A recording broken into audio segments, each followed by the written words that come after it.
begin to make their way closer to Integrity to begin the erection of a large inflatable life raft called a front porch that will be buttressed up alongside the hatchway to the spacecraft. That life raft will be used to bring the crew members out of this vehicle once the hatch is open, one by one. They'll get their land legs back after 9 days of weightlessness before they're put in harnesses to be hoisted one by one in sequential fashion, in an alternating fashion, to the two hovering Navy helicopters overhead. Houston, Integrity for a status. Go ahead. Seats 3 and 4 are connecting umbilicals. We're going to be stepping into leak check soon. 1 and 2 will be seated. 3 and 4 will be free float, and we'll configure EPROC accordingly. Houston, copies all. Reed Wiseman talking about the current procedures with the suiting of the crew members and subsequent leak checks, a final leak check for all 4 crew members. Everything is actually running a few minutes ahead of schedule. So once the life raft is inflated next to the Integrity spacecraft and the recovery teams have arrived alongside of the vehicle, the hatch will be open and the crew members will be brought outside into that front porch, as it is called, one by one. They then will be hoisted into the hovering helos overhead, and those helos then will turn around once the 4 crew members are on board, 2 for each helicopter, and will head back to the ship. That should be about a 10 to 15 minute transit. Once the helicopters land on the deck of the USS John Murtha, the crew members will be exiting those helicopters and brought into medical bay on the deck on the ship itself for comprehensive medical exams. They will spend a period of time yet to be determined on board the USS John Murtha before they are flown by helicopter to the shore in San Diego, to the San Diego Naval Air Station, and ultimately will board a NASA jet for the flight back to the Johnson Space Center here in Houston. Just to recap some of the key times that are coming up. We are expecting the separation of the crew module from the service module just 43 minutes from now. That is expected to occur at 6:33 p.m. Central Time, 7:33 p.m. Eastern Time. That will be followed just 4 minutes later by the crew module raise burn, the use of Integrity's thrusters one final time in a 19-second burn to slightly tilt the vehicle up into the correct orientation or angle of attack to ensure that it enters the Earth's atmosphere at the right angle, if you will. That will help deflect the buildup of heat against Integrity's heat shield. This was a deliberate move, a change in the procedures from the Artemis I mission that resulted in unexpected char loss on the Avcoat heat shield that had not been intended based on the entry trajectory for the Artemis I mission. What we're doing is we deliberately changed the trajectory of the entry from a skip entry that was about a 3,000-mile transit across the Pacific Ocean. We are expecting now from entry interface to the point of splashdown to have a range of just 1,701 nautical miles, and that in of itself will reduce the exposure time of heating on the heat shield of the spacecraft. Once the raise burn is complete, then the stage is set for entry interface at 6:53 and 31 seconds p.m. Central Time. That means that Integrity will be entering the Earth's atmosphere at an altitude of 400,000 feet, traveling at about 34,882 feet per second, heading for its splashdown site off the coast of San Diego, as you just heard from Megan Cruz on the deck of the USS John Murtha. Splashdown once again under those 3 main parachutes is expected at 7:07 and 8 seconds p.m. Central Time, 5:07 p.m. Pacific Time, 2.5 hours before sunset. The actual total distance traveled for Integrity from launch to splashdown is estimated at 694,481 statute miles. Now that includes the first high elliptical Earth orbit following launch that enabled Integrity to move to 43,000 miles above the Earth at its apogee, and enabling a 24-hour period of systems checkouts before the flight control team here and the mission management team gave approval for Integrity to conduct its translunar injection that propelled it on its way to the moon and its historic lunar flyby. So the total distance we expect this vehicle to have traveled at splashdown, 694,481 statute miles.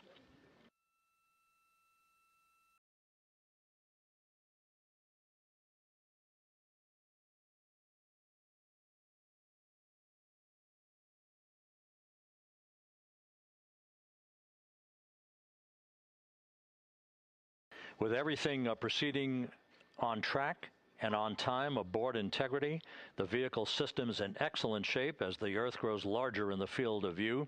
Let's go back to the USS John Murtha and Megan Cruz, who is standing by.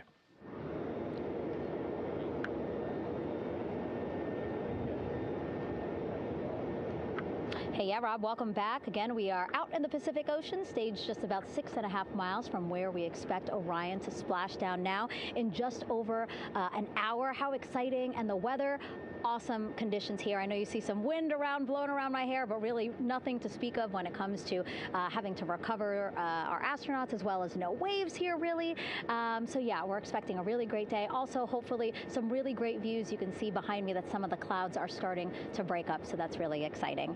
And now, of course, this ship has a lot of people ready and excited to welcome our crew back home, including Dr. Rick Schuring here. He is a NASA flight surgeon. Great to have you here, Rick. You too, Megan. It is a blessing to be out here this day with our teams. We've trained 3 years for this, nonstop with the U.S. Navy, and along with EGS, and we've so looked forward to this day. And you know, just by God's grace, everything's parting, the skies and everything. The crew's doing great. Looking forward to come back, and our teams are ready. So this is one of those days you've dreamt about, and now it's finally here, and we're ready, and just thankful to be a part of it. Yeah, and you play a really integral role. When was the last time you spoke to the crew, and how are they feeling in this last hour before splashdown? Sure. Yeah, so the crew woke up, when they splashed down, they were woken up about 8.5 hours ago.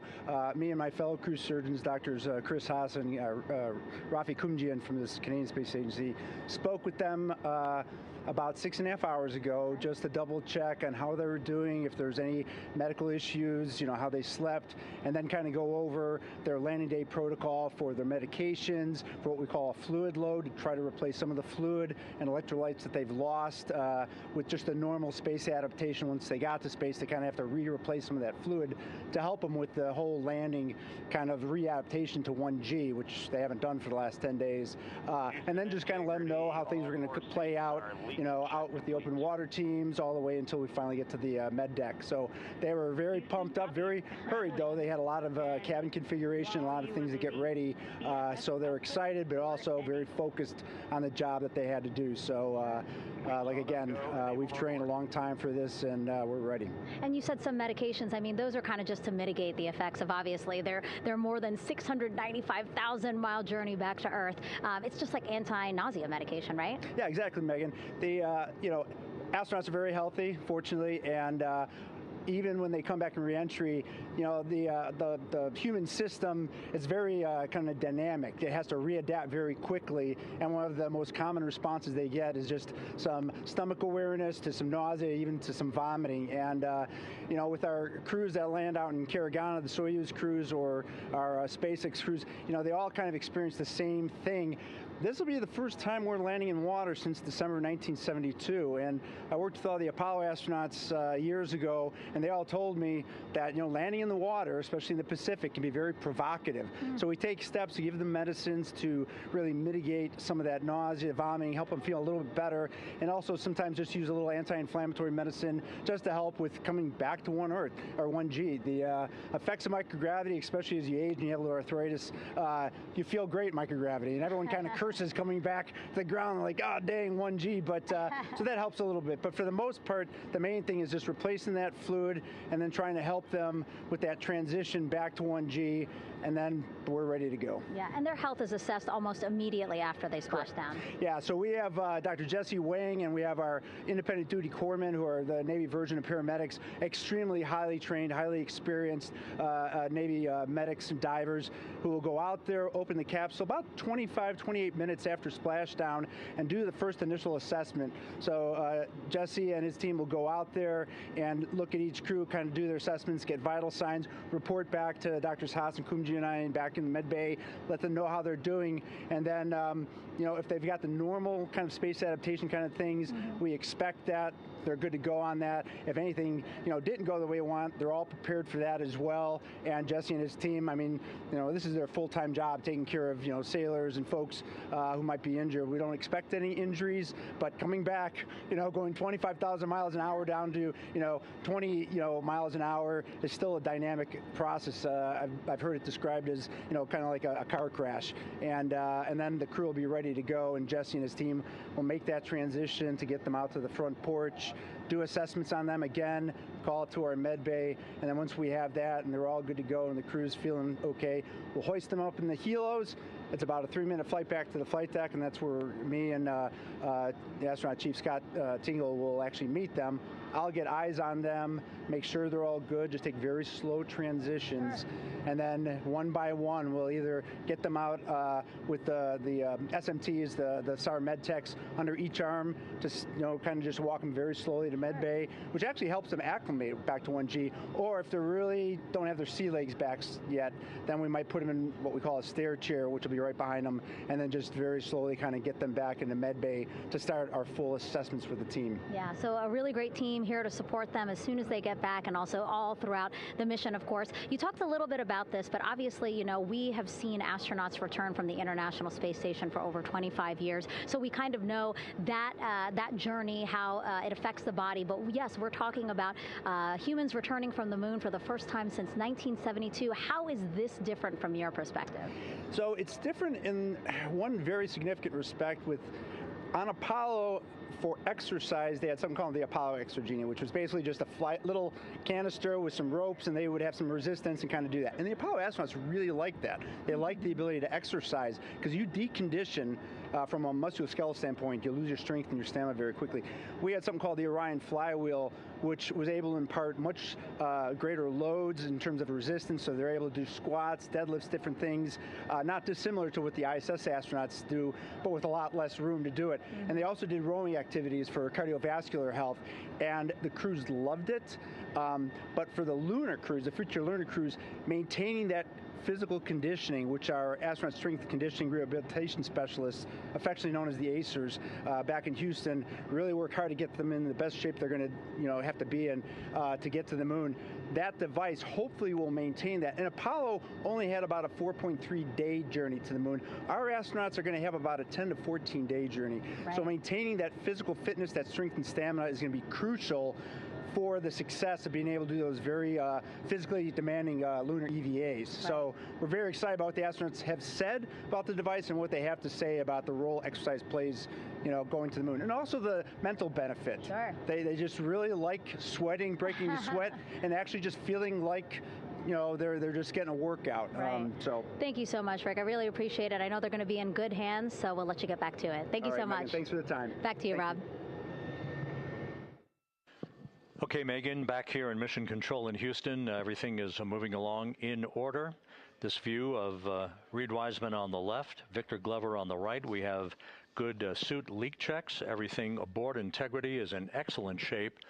The vehicle, with the Earth growing larger and larger in the field of view, we're now just about 8,200 nautical miles away from Earth and closing in for a splashdown just 1 hour and 5 minutes from now.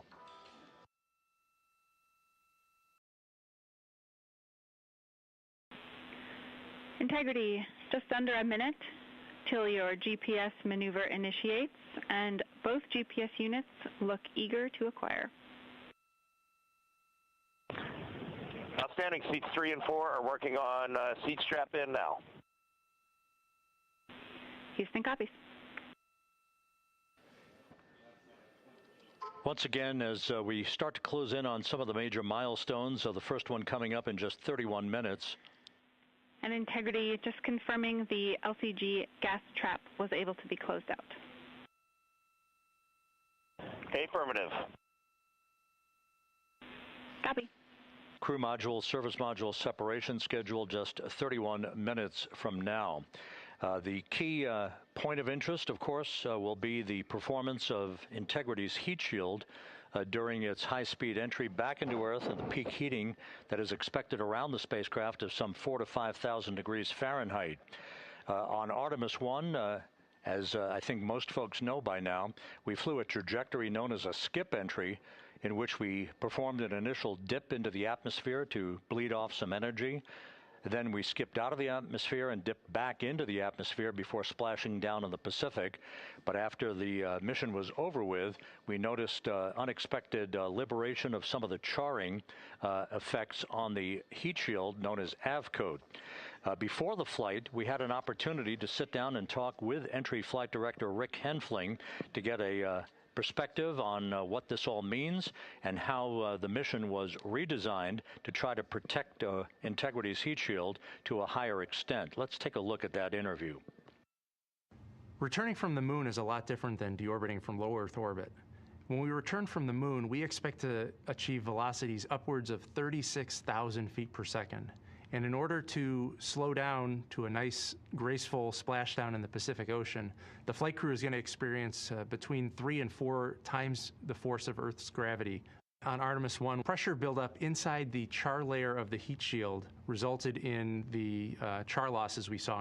NASA established a Tiger team whose job was to investigate the cause of the problem and then make recommendations on how to fly the Artemis II mission safely and successfully. And so for Artemis II, we are going to fly a profile that ensures the spacecraft will not see that same type of pressure profile. And so the char losses seen on Artemis II will not be like the ones that we saw on Artemis I. Rick Henfling indicated that the orientation of the spacecraft and the shortening of the distance of transit to the splashdown zone from the point of entry interface when we reach the top of the Earth's atmosphere, which will be coming up at 6:53 and 30 seconds p.m. Central Time, should do the trick in minimizing the deleterious forces against that heat shield that were noticed on the Artemis I mission. We think we see a beautiful sunrise over the west coast of Australia.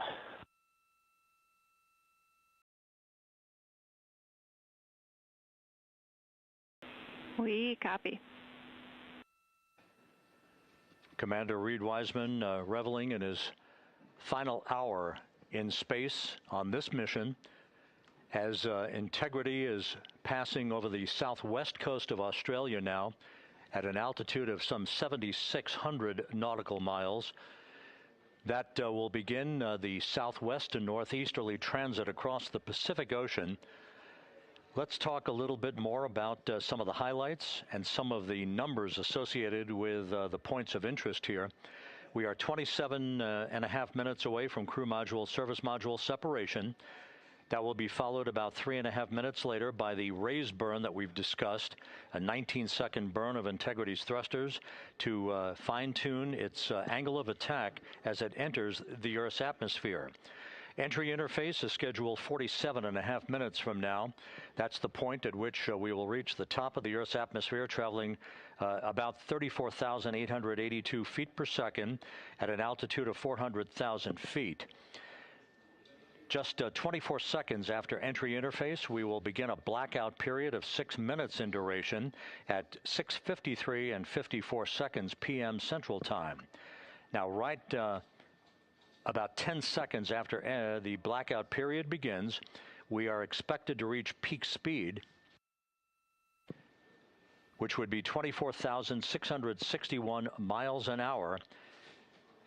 That'll be about 103 miles an hour short of the velocity record set by the Apollo 10 astronauts, Tom Stafford, Gene Cernan, and John Young, when they returned from the moon on the Apollo 10 mission in 1969. That blackout period is expected to last 6 minutes in duration. At 6:54 and 52 seconds p.m. Central Time, we'll reach our peak heating period of about 4,000 to 5,000 degrees while we're in a communications blackout from Integrity and its astronauts.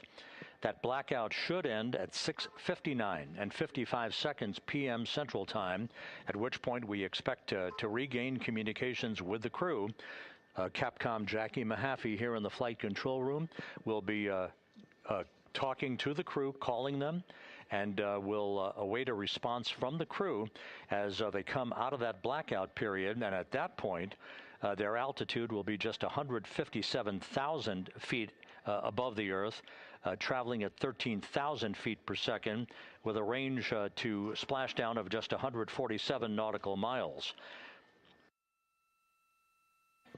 From that point on, the next key series of events will be the deployment of a series of parachutes that we discussed before.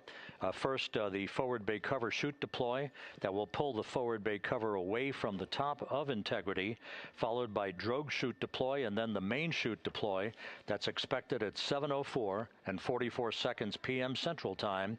That will begin the gentle descent of Integrity towards its splashdown at just a velocity of just 19 miles an hour, and that will begin the recovery operations that you just heard Megan Cruz discuss with her folks on the USS John Murtha. All of Integrity's systems in great shape. The crew is suited up. Leak checks complete as we stand by for the next major milestone, which will be the crew module service module separation just 24.5 minutes from now.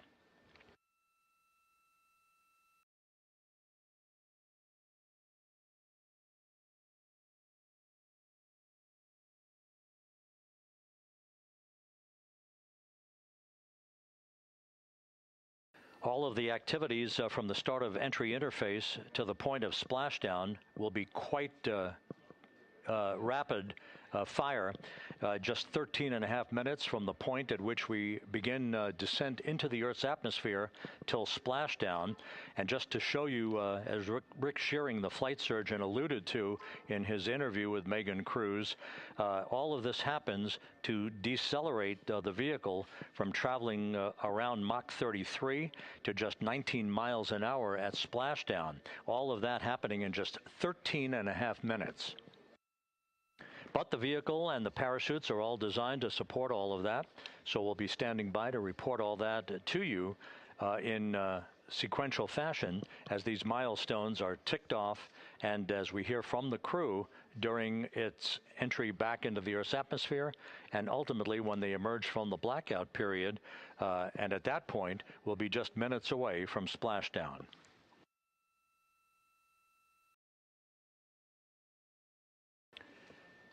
So with all of those preparations ongoing, we can return here briefly for another report from the USS John P. Murtha and Megan Cruz. Megan?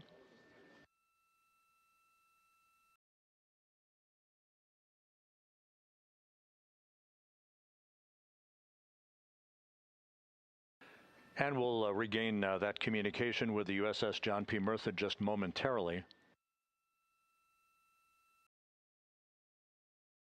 In the meantime, everything is on track aboard Integrity. The flight control team here in Houston, led by Entry Flight Director Rick Henfling. The voice you will hear talking to the crew is that of Jackie Mahaffey. She will be reporting everything to the crew and receiving their reports as they enter the Earth's atmosphere for their 13.5-minute plunge back into the atmosphere for splashdown off the coast of San Diego. Now we have the ship back with us and Megan Cruz aboard the USS John P. Murtha. Megan? 11 balloon, right?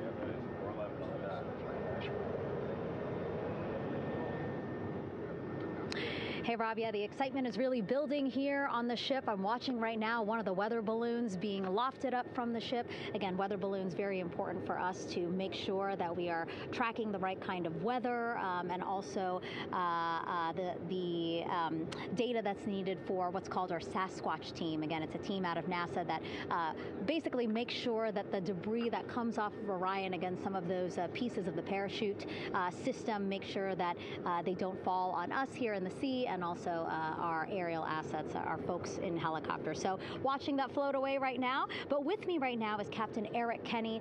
He's the commanding officer of the John P. Murtha naval ship. Thank you so much for being here. There are so many moving parts that you have to keep an eye on. That's absolutely right, yeah. But first of all, on behalf of the crew of USS John P. Murtha, Megan, thanks for having me on today. Happy to tell you what we're doing and excited to get the interview started. Yeah, absolutely. Why don't we actually take a look at the flight deck here? We'll start there. Basically, we also, while watching this weather balloon float away, we noticed all 4 helicopters leave the flight deck. We now have an empty flight deck. We had 2 imagery helos as well as the 2 crew helicopters that will go recover the crew. This is just one of the many things that, again, our ship of 550 people, it's something that you oversee as commanding officer. Yeah, absolutely. Every commanding officer, I would say really every naval service member, our priority is always safety. And as the commanding officer, I take that as one of my primary roles here on board. Mission accomplishment is important, safety always. So my day really has, I would say my message to the crew has sort of changed over the past 24 hours. As we're leading up to today, we've been building up the excitement and motivating the team for the training that we've executed. But really over the past 24 hours, now I'm trying to get us to slow down a little bit.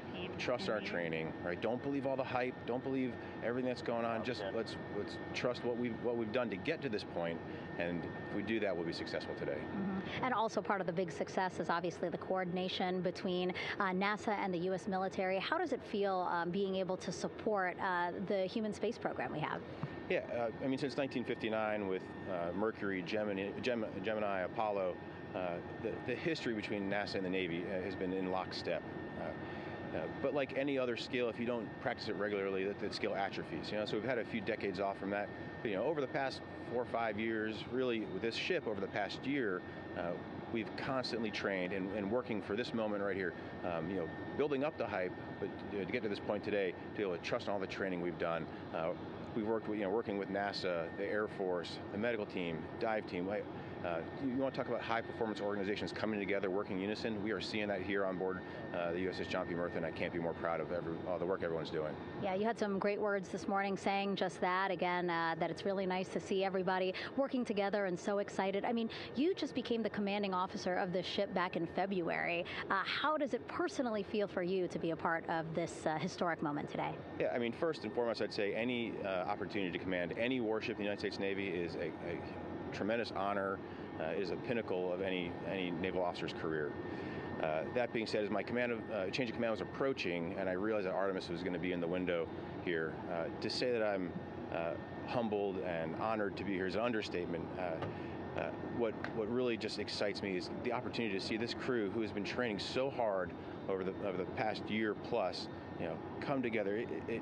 It is what inspires me. Listening to NASA and the ownership and pride they take, they make my crew better. I think we're making NASA better together.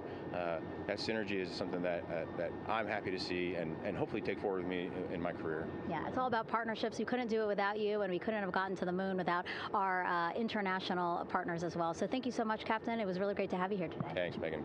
Awesome. All right, Rob, back to you. Thank you, Megan. Back here in Mission Control in Houston. We just had a quick view of the crew. We'll get that view back, and there they are again. Here in Mission Control, the entry team of flight controllers led by Rick Henfling and Jackie Mahaffey serving as the spacecraft communicator. We have just handed over communications links from the Deep Space Network that we communicated with the crew through from the time of the translunar injection burn back on April 2nd. We've just handed back to the Tracking and Data Relay satellite system as we prepare for the crew module service module separation that will take place just 17 minutes from now. With the Earth looming in front of Integrity as it barrels back for a splashdown of the Pacific just 50 minutes from now, we're just 5,700 nautical miles from splashdown. Just one other quick note about the comparison from the Artemis 1 entry profile to the Artemis 2 entry profile and how that is serving as an extra layer of protection for Integrity's heat shield. The Artemis 1 entry had an entry range of some 3,178 nautical miles, a very long downtrack, and a very longer period of exposure to heat loads than we're experiencing tonight. It also had that skip entry profile that we discussed earlier, dipping into the Earth's atmosphere, then back out, then back in. It was about 20 minutes of exposure. Integrity, Houston, comm check on TODOS. Jackie, we have it loud and clear on TODOS.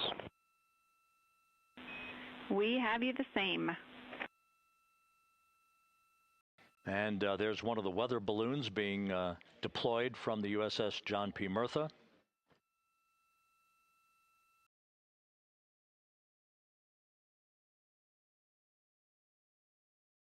So the Artemis 1 entry had the vehicle. Any update on GPS? We haven't seen it track in yet.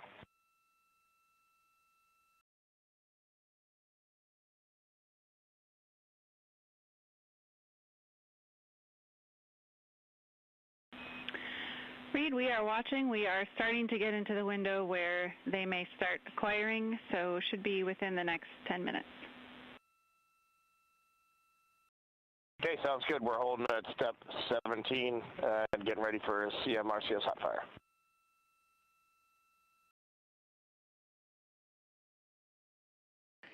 And that exchange indicating that we are expecting to acquire data from the GPS system on board. That'll be a navigational tool that will basically tell Integrity's computers that they're on track down the center line of the corridor for the entry interface that will lead them to their splashdown point. Once again, the Artemis 1 entry exposed the heat shield for about 20 minutes of peak heating. For Artemis 2, we're going to reach a downtrack distance of 1,701 nautical miles from the point of entry interface, with just 14 minutes of duration, and it's basically a different angle of attack, a little bit steeper angle of attack that will protect the heat shield from excessive heat loads. So that is the difference between Artemis 1 and Artemis 2, all designed into this mission to gather data to protect the heat shield, since the Artemis 3 mission and beyond will have a different designed heat shield that will allow that skip entry type of profile to be resumed for all of the future missions coming back from the south pole of the moon when we initiate lunar landings. So we've handed over to the tracking and data relay satellite system. That's where we'll have communications for the rest of the flight. Just to give you some time hacks here, we're 13.5 minutes away from crew module, service module separation, and just 17 minutes away from the raise burn, that 19-second firing of the thrusters that will basically be the final fine-tuning of the angle of attack for Integrity as it enters the Earth's atmosphere.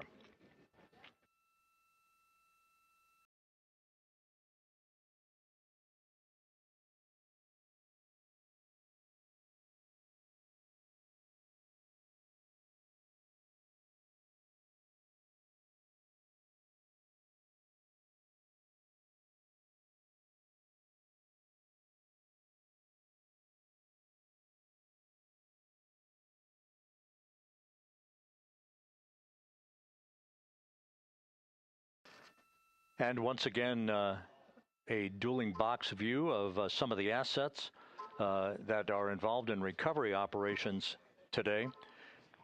The Integrity, cabin configured, all crew suited and seated. Houston, copy.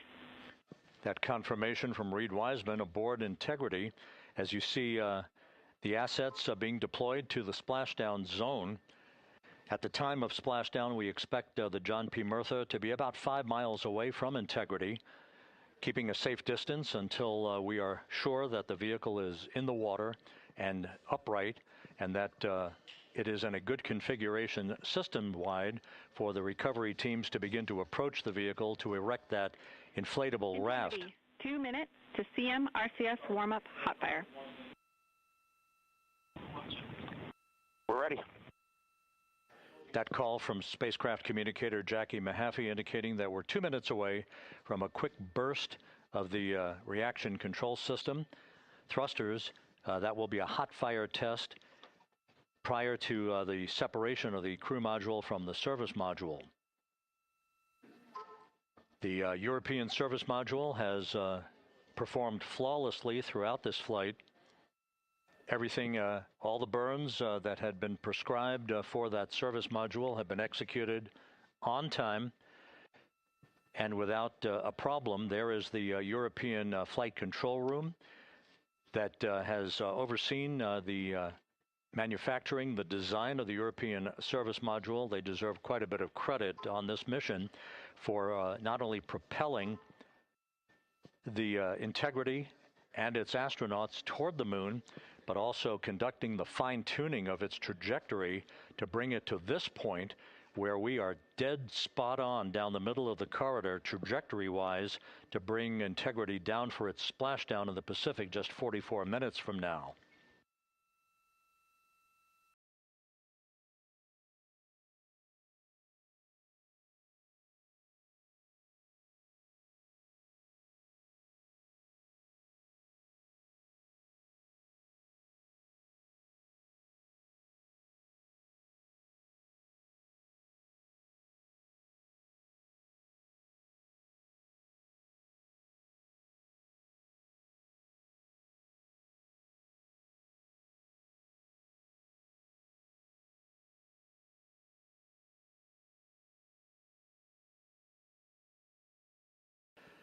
What you're looking at is a computer-generated visualization based on real-time telemetry from Integrity, currently traveling about 16,000 miles an hour.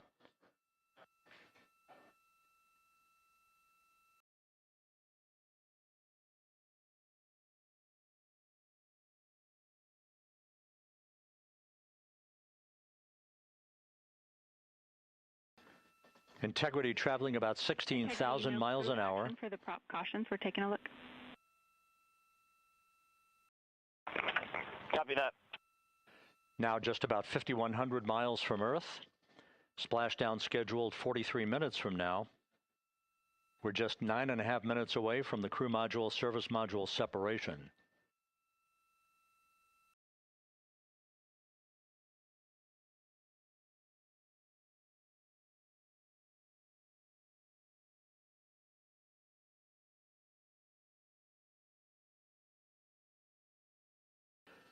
We are confirming.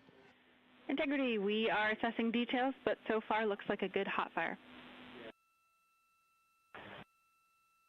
Looks good on board, Jackie. Thank you. And Jackie Mahaffey took the words out of my mouth. I was just about to say that we had a good hot fire test of the thrusters in advance of the crew module service module separation that's coming up just 8.5 minutes from now. This will begin the period in which we will have rapid-fire succession of critical activities on board that will lead to entry interface just 28 minutes from now, where the vehicle will enter the Earth's atmosphere at an altitude of 400,000 feet. The time of entry interface, 6:53 and 30 seconds p.m. Central Time.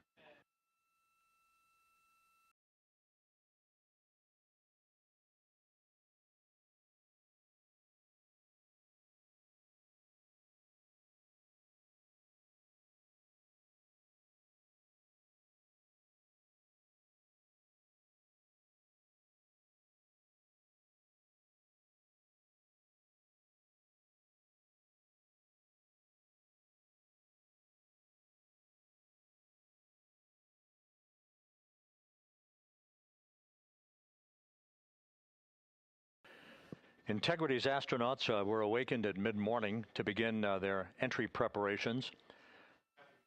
And propulsion officer now reports a good hot fire test in preparation for the crew module service module separation.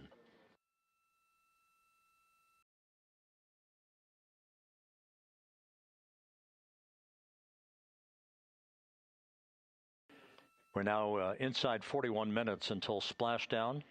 Integrity Houston, we have confirmed a good CMRCS hot fire. And although we are not seeing GPS acquired yet, you can skip the troubleshooting steps in 157 for now. Integrity copies.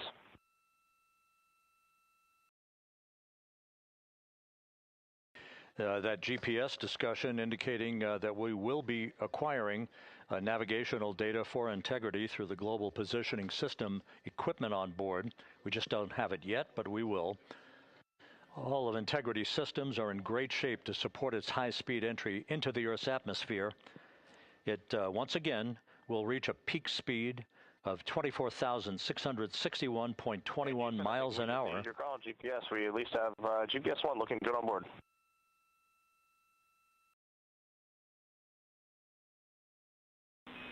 We're confirming.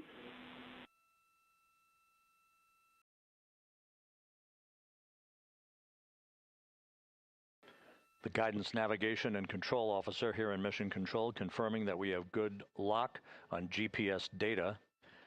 We are on a communications link now through the Tracking and Data Relay satellite system. Now, following splashdown, we're going to lose that link and go to what's called a VLDR, a very low data rate communications link, so that we can talk to the crew inside Integrity as they are on the water. Integrity, confirm we do see good GPS. We do too, especially GPS 1 is accepting in nav channels 1 and 3. That GPS data is basically telling Integrity's onboard computers its position relative to the Earth, but its trajectory and its orientation according to flight dynamics and the Guidance, Navigation, and Control Officer is spot on. We have now armed the pyros for the crew module service module separation coming up less than 5 minutes from now.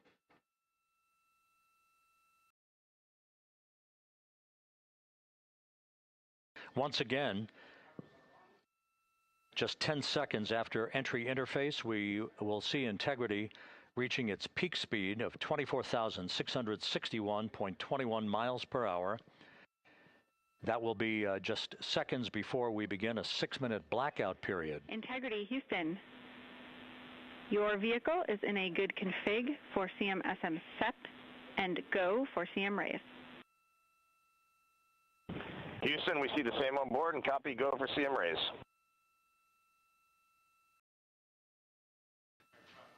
That CM raise referred to as the slight firing of 19 seconds by Integrity's thrusters with a change in velocity of 9.9 feet per second, a slight nudge of the aft end of the vehicle so that it's tilted a bit upward, providing the final angle of attack as the vehicle enters the Earth's atmosphere.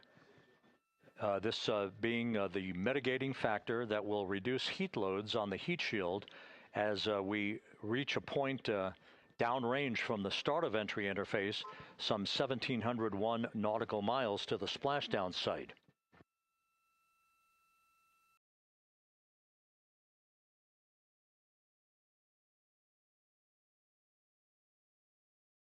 Integrity systems in excellent shape.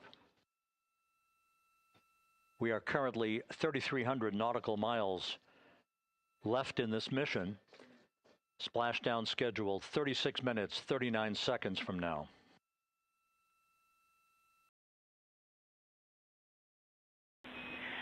Integrity, Houston, for the 2 enabled prop cautions, what happened is while the thrusters were firing, multiple pressure sensors on each of the strings diverged a bit from each other.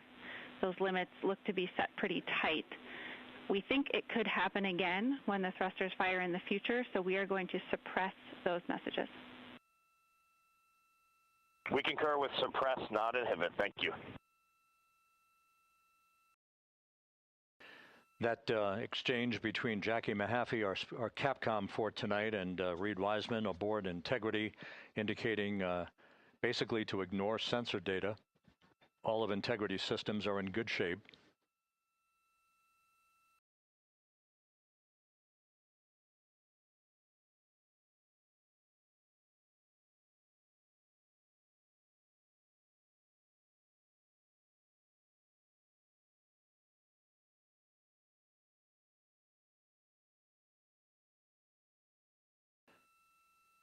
Now, coming up on about 90 seconds till the crew module, service module separation.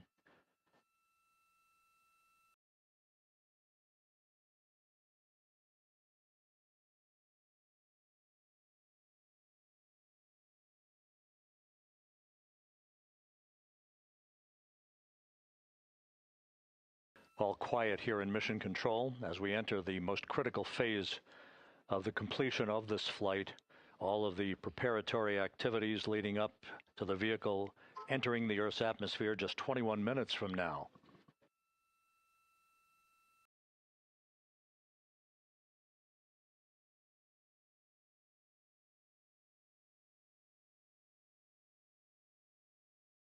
Coming up on 1 minute. Mark 1 minute till crew module, service module separation.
And we have confirmation of crew module, service module separation, and a great view, albeit momentarily.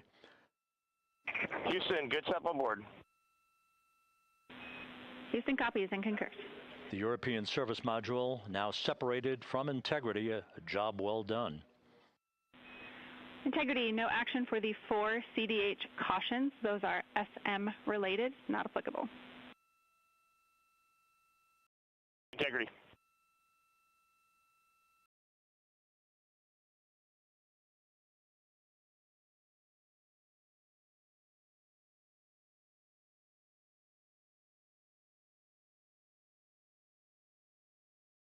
So, with Integrity now flying free on its own for the remaining 32 minutes of this mission, next up, the raise burn, a 19-second firing of Integrity's thrusters. Good GPS 2.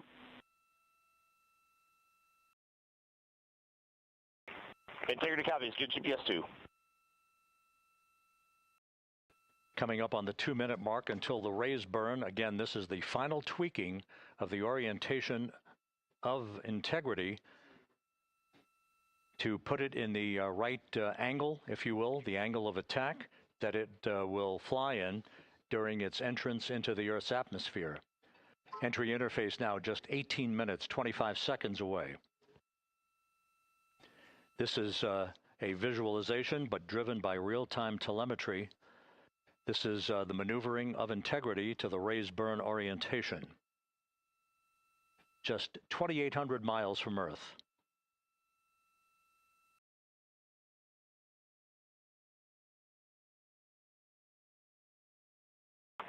Houston, we got a great view of the European service module out the window with the sun hitting the side and the solar rays and the NASA worm right there. It's a beautiful looking machine.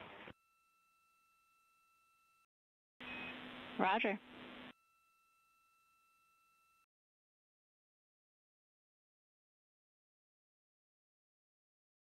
And we have completed the maneuver to the raise burn orientation, 1 minute away from the raise burn.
And the crew module raise burn is underway, a 19-second firing of the thrusters, and we have a completion of the burn.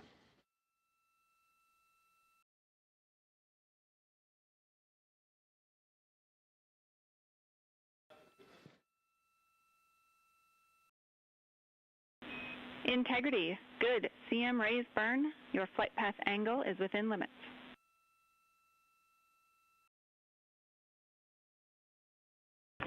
Integrity copies. Looks good on board, Jackie. So the final maneuver is now complete. Our trajectory for a splashdown in the Pacific 29 minutes from now is set and will not be amended any further. And we have the right angle of attack to mitigate any excessive heat loads on the vehicle during entry interface. Integrity Houston, a heads up about comm coverage. When you perform the 180 roll, for the first minute or so in that attitude, we expect about a minute LOS. We copy.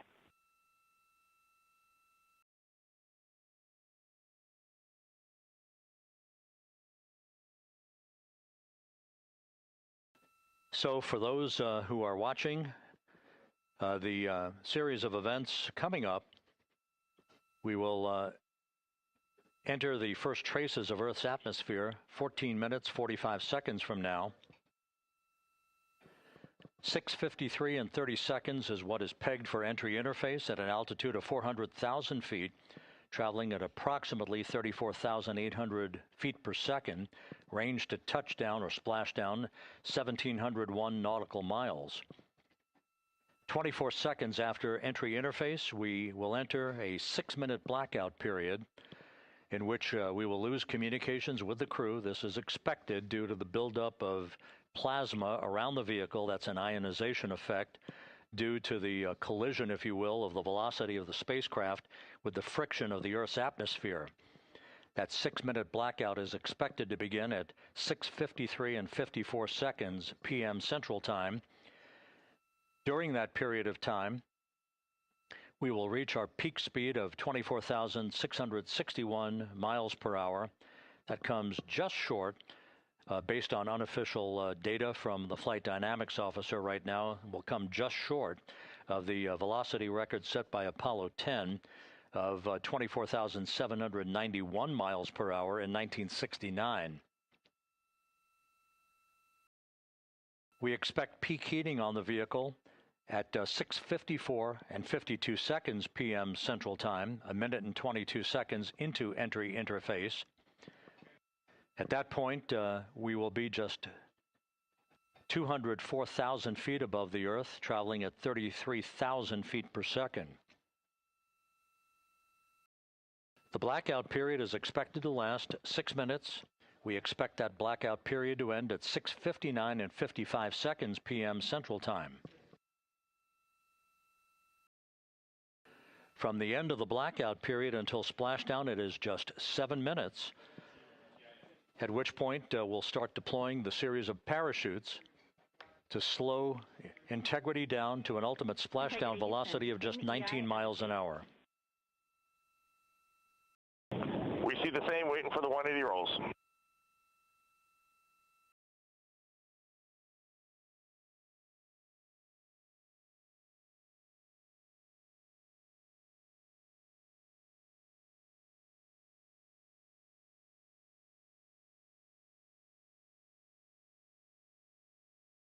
The parachute deployment sequence, once again, will come in several segments, but in rapid fire succession. And we have a great view of the moon out window 2. Looks a little smaller than yesterday. Guess we'll have to go back.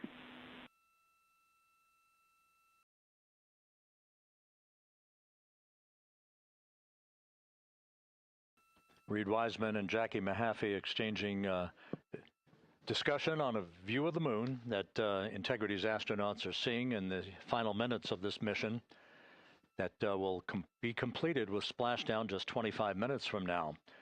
3 forward bay cover parachutes will be used to pull the forward bay cover off the top of the vehicle. Then 2 drogue parachutes will be deployed to slow and stabilize the crew module during its descent, followed by 3 pilot parachutes that will lift and deploy the main parachutes from the forward bay.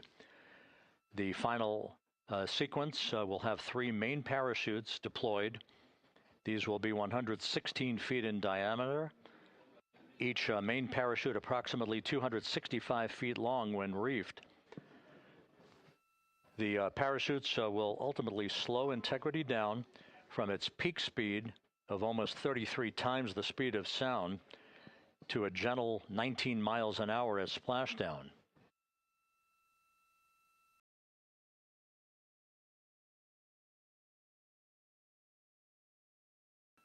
The vehicle is now currently in a roll to the proper attitude for entry interface. Our trajectory is right on according to flight dynamics.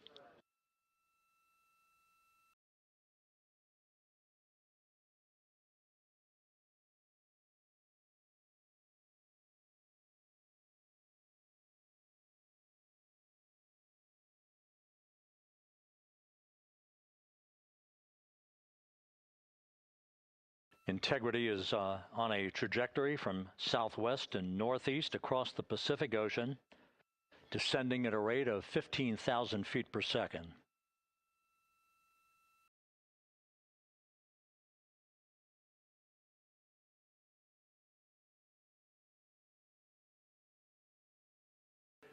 Range to touchdown 4,300 nautical miles, all the systems in excellent shape.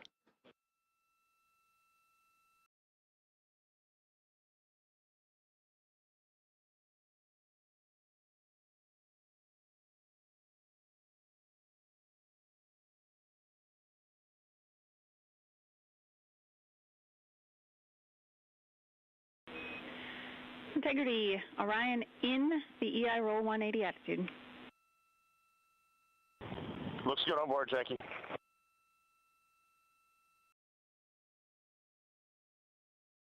This view out of one of Integrity's windows.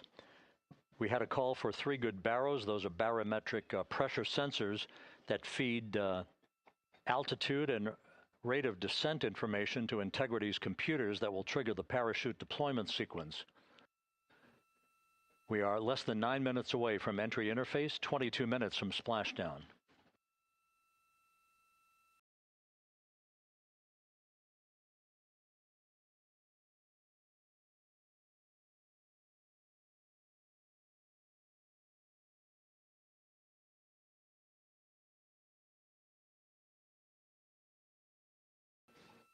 You can see the reflection of one of the crew members in the window.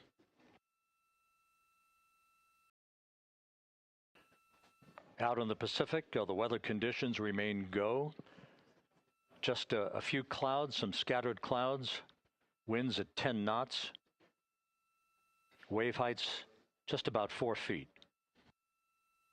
A gentle day in the Pacific for the homecoming of Integrity's astronauts.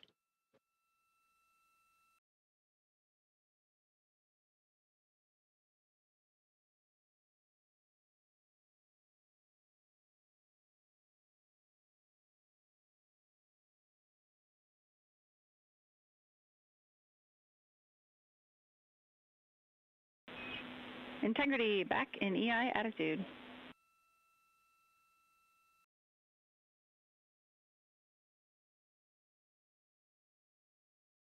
We see the same on board, Jackie.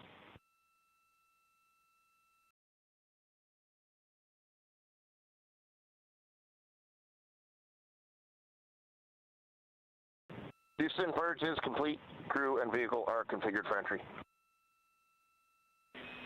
Houston copies. And we're in step 37, transferring nav state to BFS.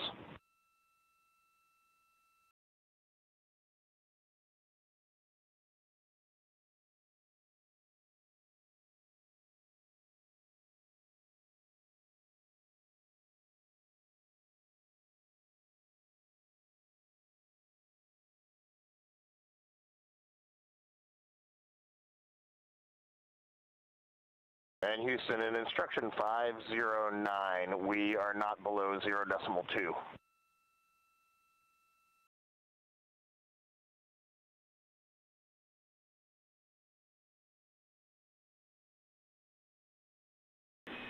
Integrity, no action required. Integrity.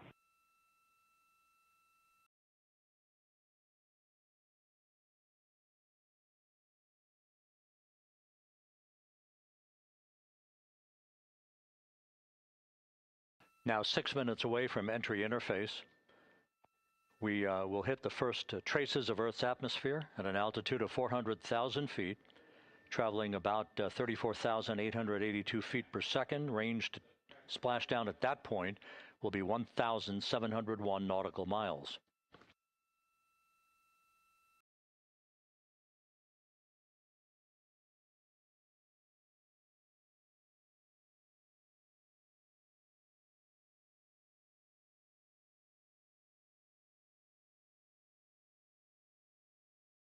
And once again, just a reminder, some 24 seconds after entry interface, we do expect to lose communications with the vehicle and the crew during a 6-minute blackout period when a plasma shield will build up around the spacecraft due to the ionization, due to heating effects.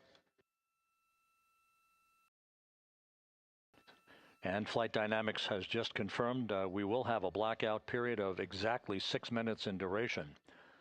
And once again, that's due to the fact that a plasma buildup around the vehicle will prevent communications and data, so we will not be able to talk to the crew members at that time, nor will we receive data here in the flight control room. Houston, everything is looking good on board. Just confirm no pre-EI downloads. Houston concurs. That blackout period to begin at 6:53 and 54 seconds p.m. Central Time, and again will last about 6 minutes in duration.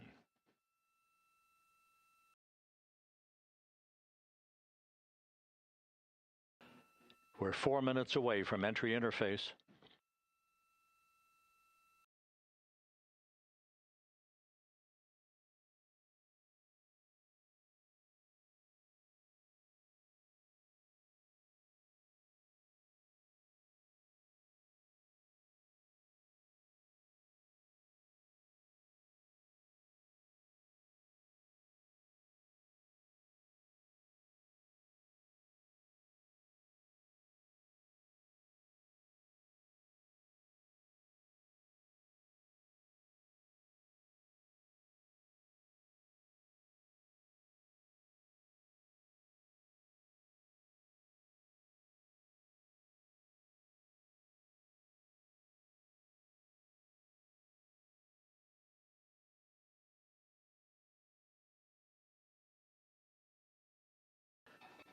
This view from Integrity as it crosses from southwest to northeast across the Pacific Ocean, 3 minutes from entry interface.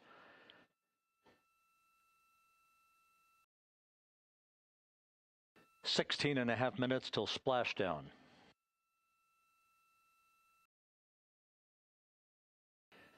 The USS John P. Murtha and the recovery team is on station and in position, as are the airborne imagery assets that we hope to receive imagery from as Artemis enters the Earth's atmosphere and through parachute deployment.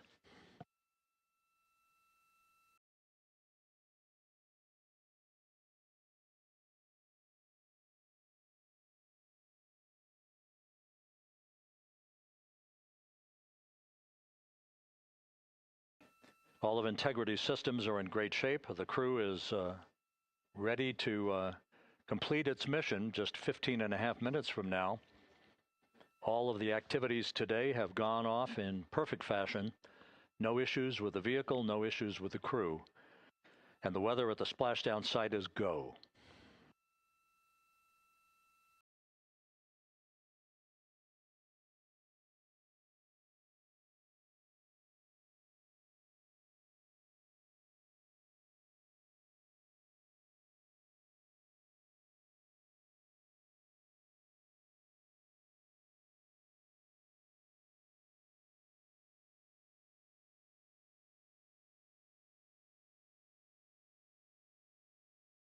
Coming up on 1 minute until entry interface.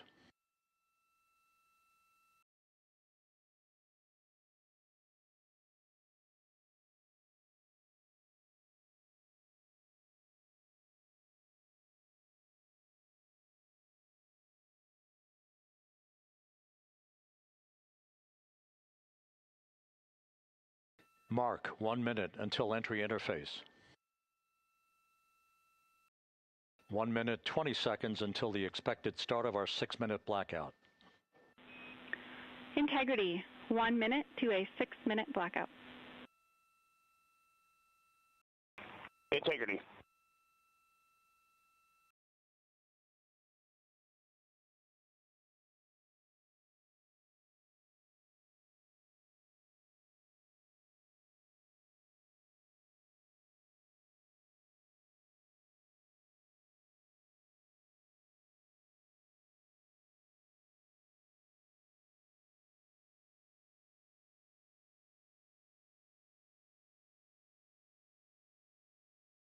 Ten seconds till entry interface.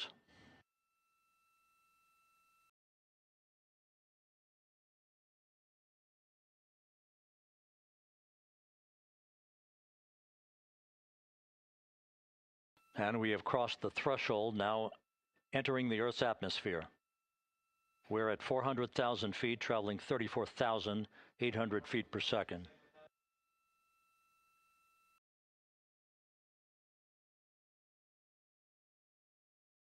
Time to splash down, 13 minutes, 10 seconds.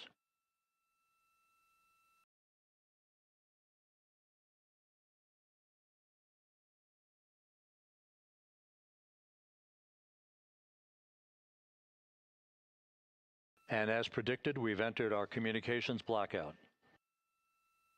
This will be a 6-minute blackout period. No voice, no data from the crew.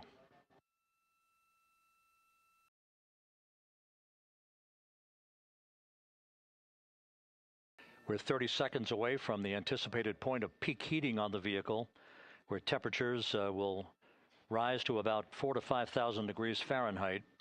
This is the true test of our trajectory.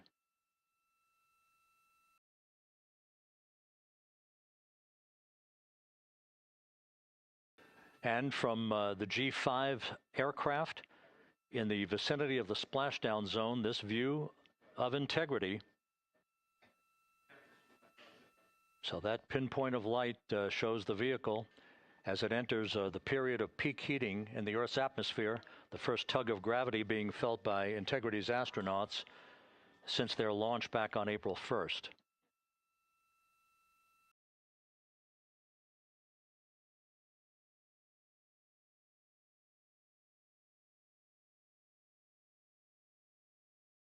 Four and a half minutes until the end of the blackout period. Time to splash down, 11 minutes, 33 seconds.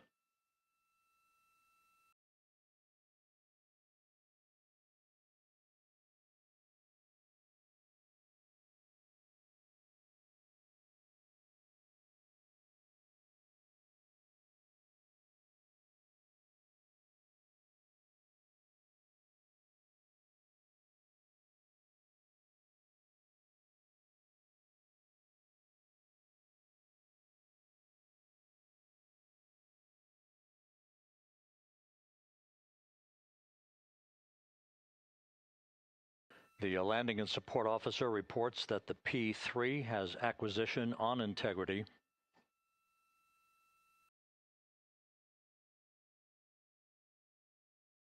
Three and a half minutes left in this blackout period. This is a visualization of the plasma buildup around the spacecraft and the repelling of that heat on Integrity's heat shield.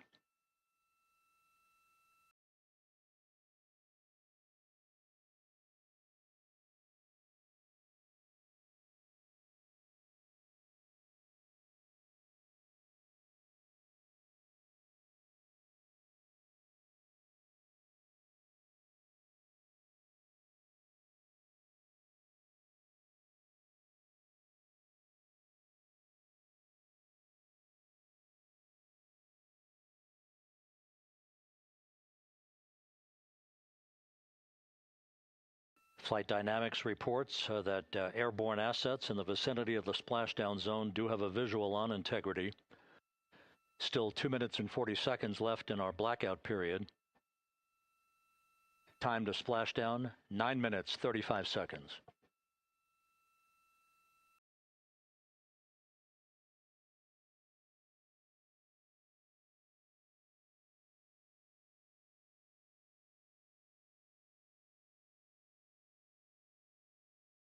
Multiple airborne assets as part of the recovery team all have visuals on integrity.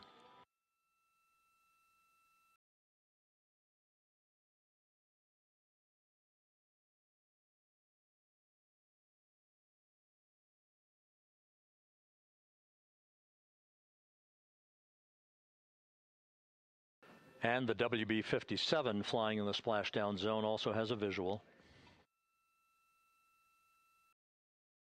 And the Navy helos also have visuals.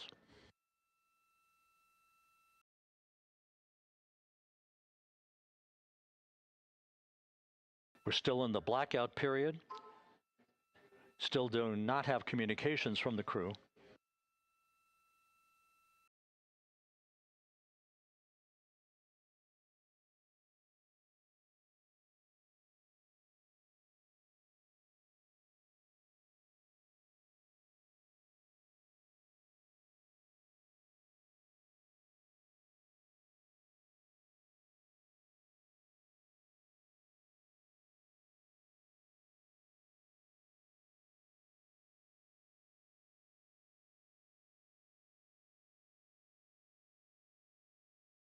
We're standing by for communications from the crew. We should be out of the blackout period less than a minute from now.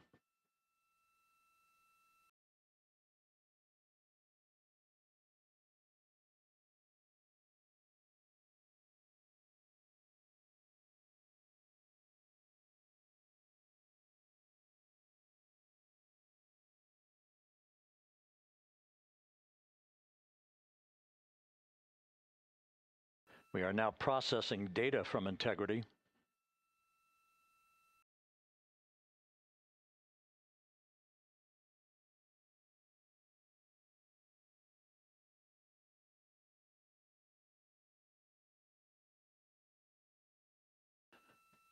Landing and support officer reports the small boats are en route to the splashdown target zone.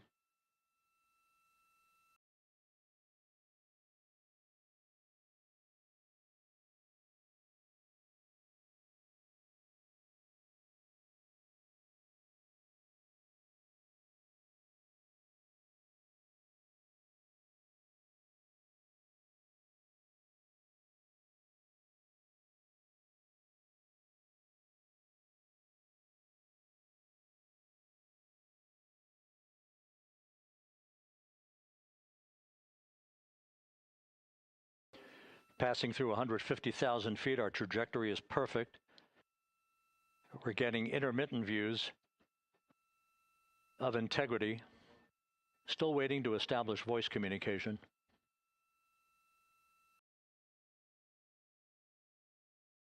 Integrity, Houston, comm check, post-blackout. Houston, Integrity, we have you loud and clear. Your trajectory is nominal, and your recovery teams have visual. Guidance looks good. No action for the enabled internal camera controller fail.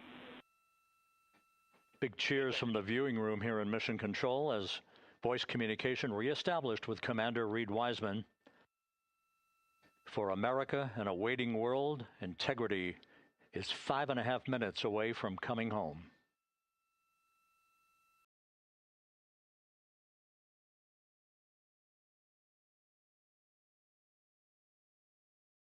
Passing 100,000 feet now.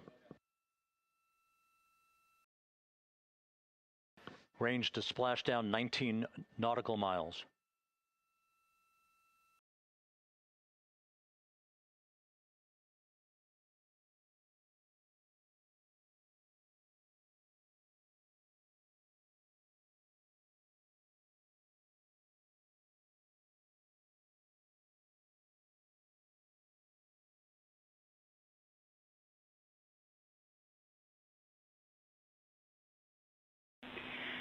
Integrity, impact to the camera controller fail is no Cab 1 views of the chutes.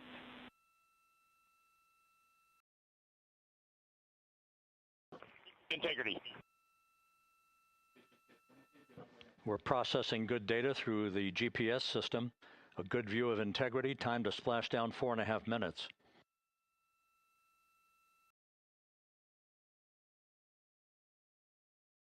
And a view of Integrity from the WB-57.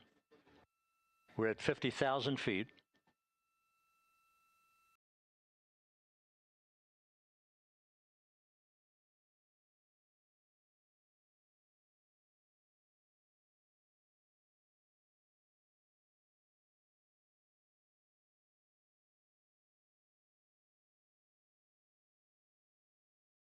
The pyros are armed for forward bay cover jettison.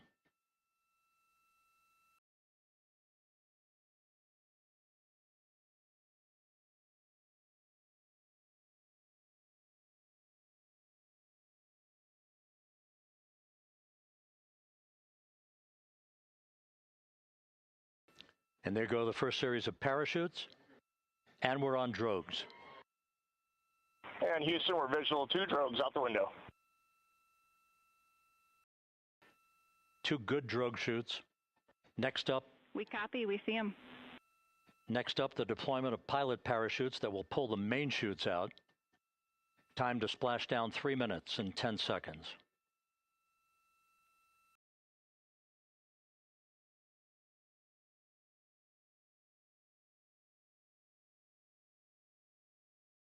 Perfect descent rate according to flight dynamics. Good rates on 2 drogues.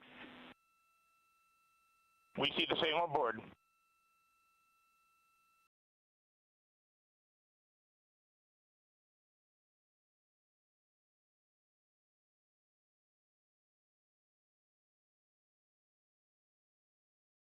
Passing through 10,000 feet, still on drogues.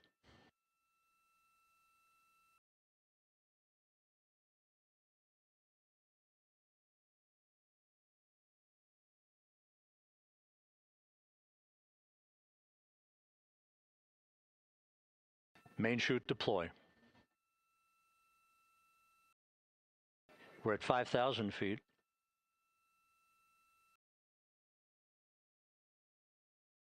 Search and recovery beacon has been activated on Integrity. And we have 3 good main chutes.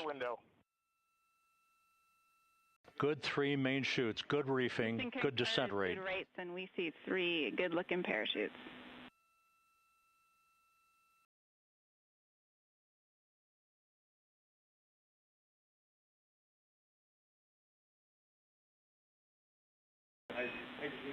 Integrity. Cabin pressure indicates no need for hydrazine checks. Integrity copies. This is a perfect descent for Integrity. Its crew sounding hale and hearty on board. Time to splash down 1 minute, 15 seconds.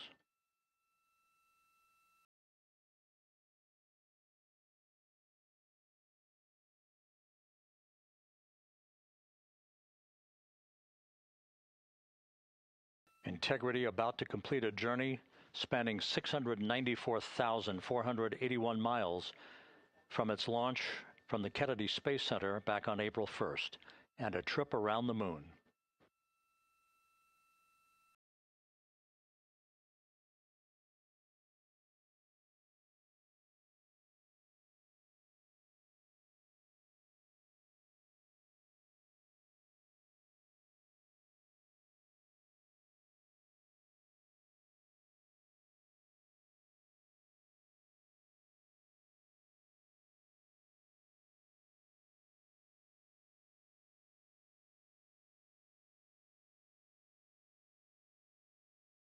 Passing through 1,000 feet.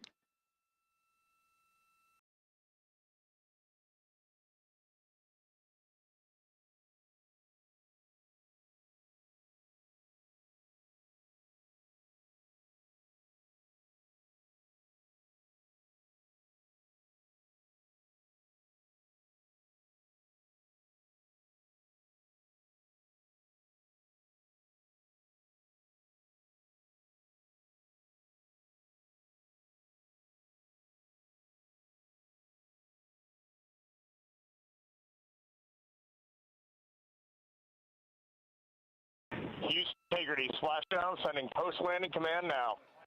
Splashdown confirmed. Copy splashdown, waiting on VLDR. Splashdown confirmed at 7:07 p.m. Central Time, 5:07 p.m. Pacific Time. From the pages of Jules Verne to a modern-day mission to the moon, a new chapter of the exploration of our celestial neighbor is complete. Integrity's astronauts back on Earth.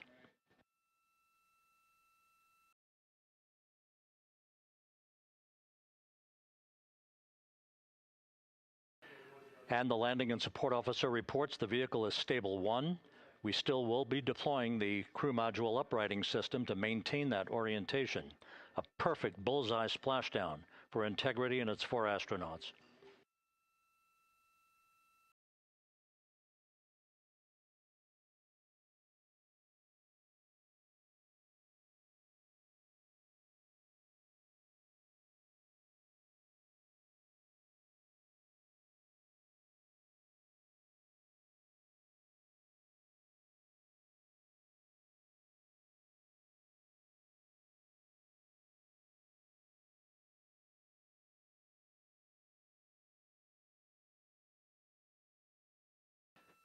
The unofficial splashdown time, 7:07 and 47 seconds p.m. Central Time. We'll get that refined for you.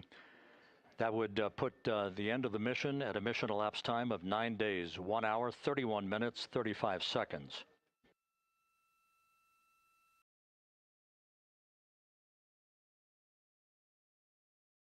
And we're configuring for very low data rate.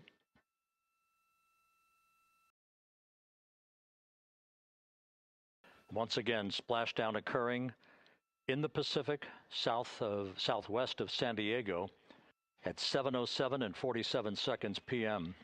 Integrity Houston, comm check on VLDR.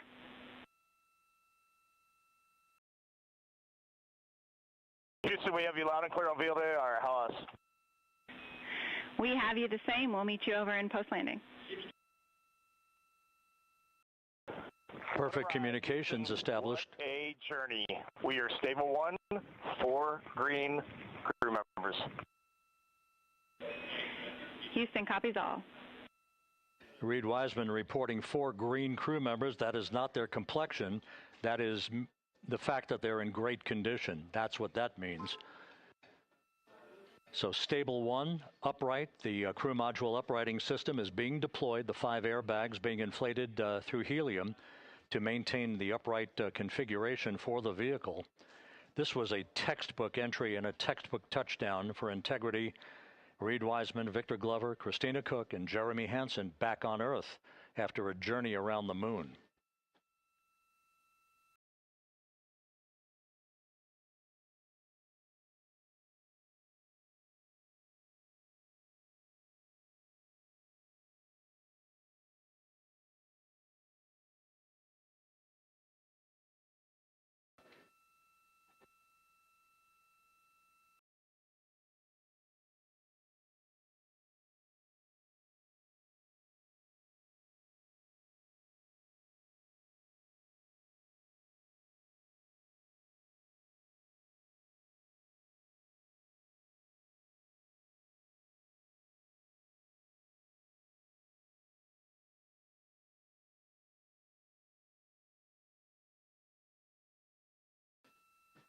We continue to monitor the functioning of the CMOOS system. The airbags are being inflated to maintain a stable 1 or upright configuration. And there's a good view from one of the naval helicopters hovering overhead. Reed Wiseman reporting 4 green crew members, meaning they're all in excellent shape.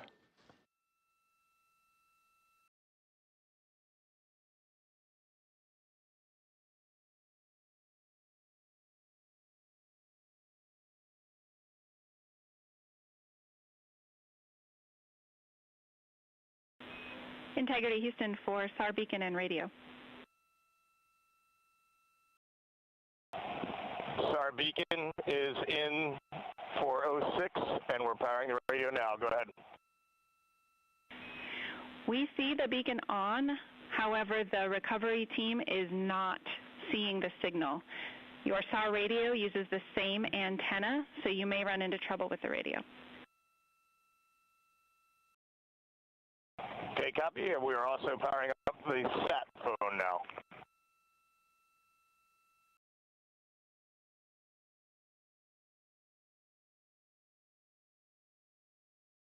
So integrity is in great shape, and as the crew continues its post-splashdown timelined activities on board, Reed Wiseman once again reporting that all 4 crew members are in excellent shape, and we have 5 inflated airbags to maintain an upright configuration so that the recovery team can now begin a slow approach to the vehicle. Meanwhile, here in the flight control room, entry flight director Rick Henfling is polling his team of flight controllers for the start of powering down the vehicle after a thorough systems check. We have no toxic gases to be concerned about, so the recovery personnel can approach the vehicle, but not until we have powered down the spacecraft. That's expected to take a few more minutes.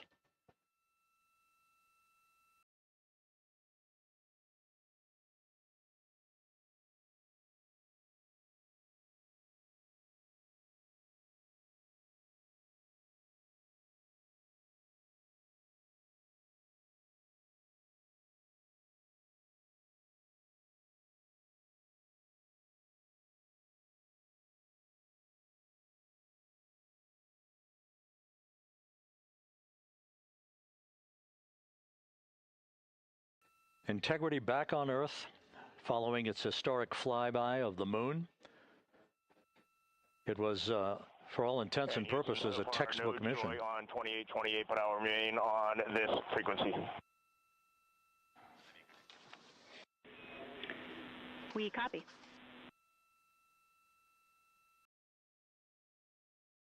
Reed Wiseman indicating some trouble with the SARSAT phone on board. But that's not an issue. What is more important is that the vehicle is solid. No issues as we begin the power down of the vehicle to begin the recovery process.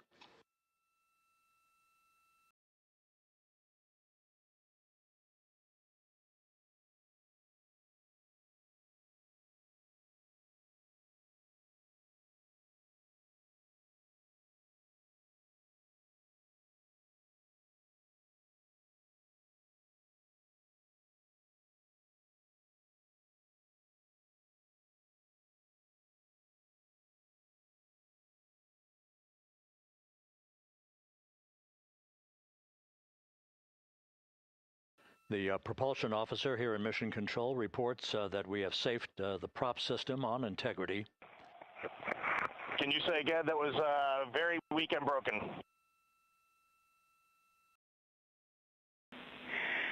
Integrity, Houston did not call.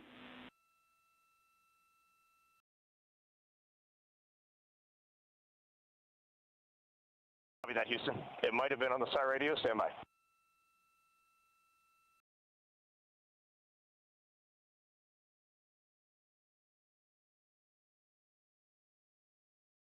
All of the milestones were executed in perfect fashion. Integrity entering the Earth's atmosphere right on time, reaching its peak speed shortly after a blackout period began. We emerged from the blackout period, but the recovery imagery airborne assets were able to pick up Integrity's descent almost immediately through entry interface, tracking the vehicle all the way down. And finally, you saw the sequence of chute deployments. First, the forward bay cover being pulled off the top of the vehicle by a series of 3 parachutes. Then the drogue chutes were deployed, followed by the 3 main chutes that slowed the splashdown velocity of Integrity to just 19 miles an hour.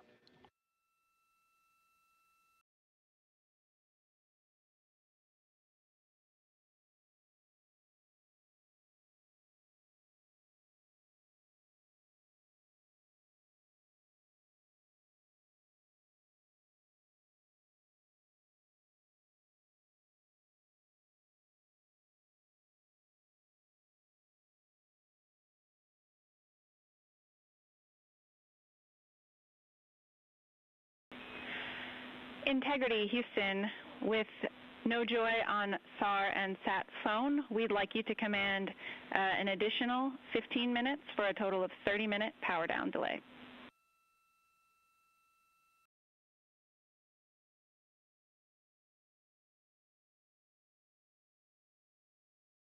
All right, Jackie, we have selected T/D+30. No joy on SAR radio or SAT phone. And stand by, we have the master diver on SAR radio. Please hold comms. Hey, Lily. Excuse me. Hey, Jackie, we just got the master diver on SAR.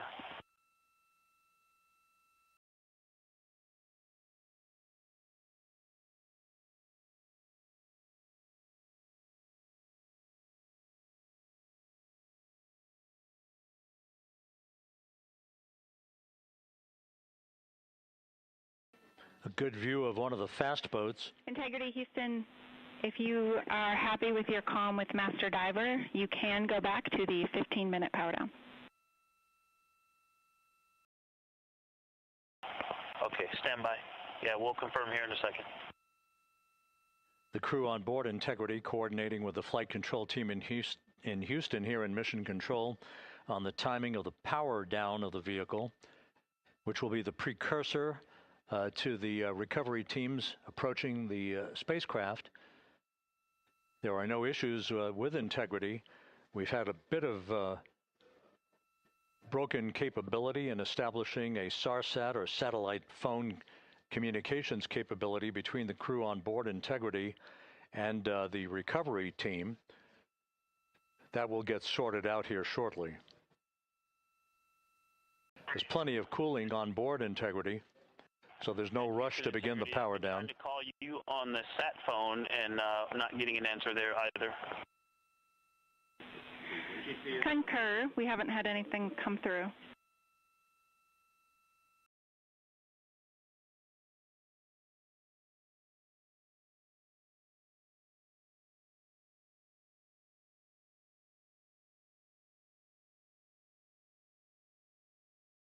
And Houston, if you could relay to recovery that we hear them, but it does not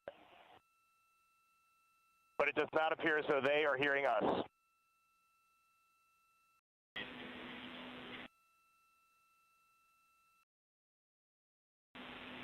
Houston copies, and Reed, just to confirm, you are pushing the PTT on the radio.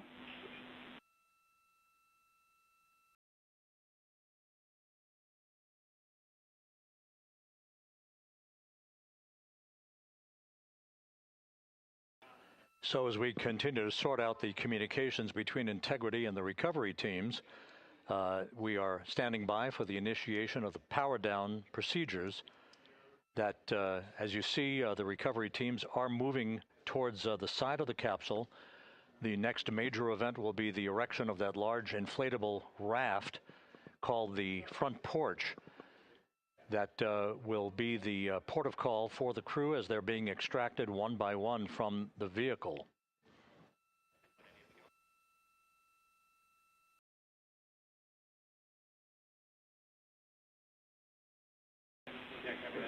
Integrity, Houston, for sat phone, we are going to attempt to call you.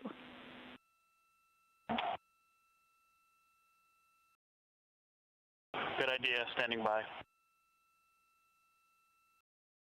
And Jackie, yes, we are pushing the push to talk, the two buttons on the left side of the radio below the up-down arrows. We are utilizing them. I'm rebooting the radio to see if we get good comms.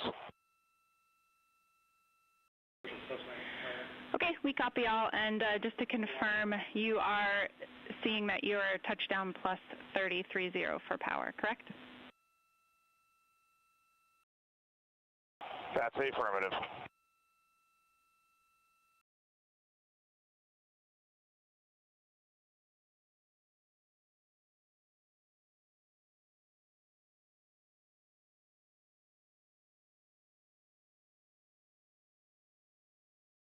We are trying a backdoor approach to have Mission Control here call the crew on their satellite phone. This all part of the coordination for the power down of the vehicle. that will initiate the actual recovery operation. The first boats with the Navy divers on board are standing by, waiting to close in on Integrity to begin the process of erecting the large inflatable raft that's called the front porch that will be where the astronauts are extracted from so that they can have a few minutes to get their land legs back before they're hoisted aboard the Navy helicopters for the flight back to the deck of the USS John P. Murtha.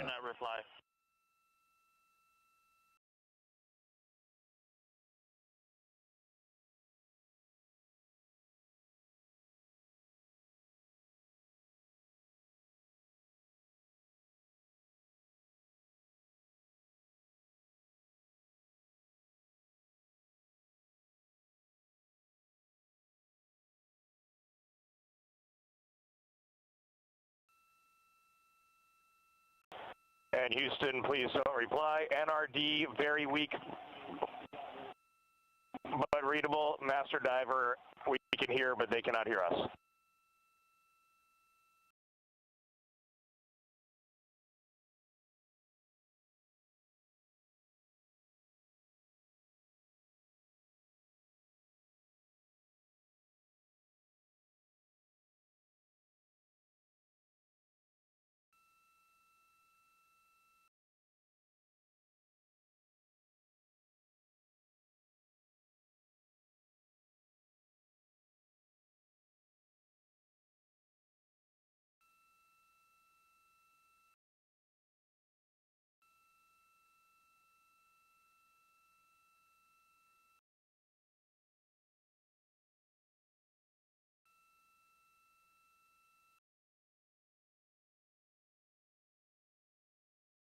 And Houston on OE1, is there any chance to tie us into NRD?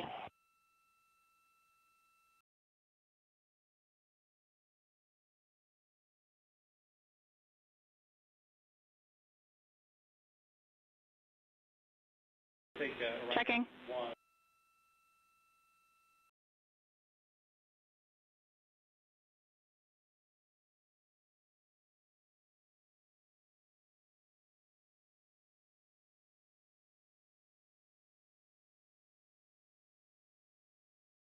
This is Mission Control, Houston. While we stand by for the establishment of communications between Integrity and the recovery team that is basically standing by very close to the spacecraft, we're going to go to the deck of the USS John P. Murtha, where Megan Cruz is standing by with Administrator Jared Isaacman.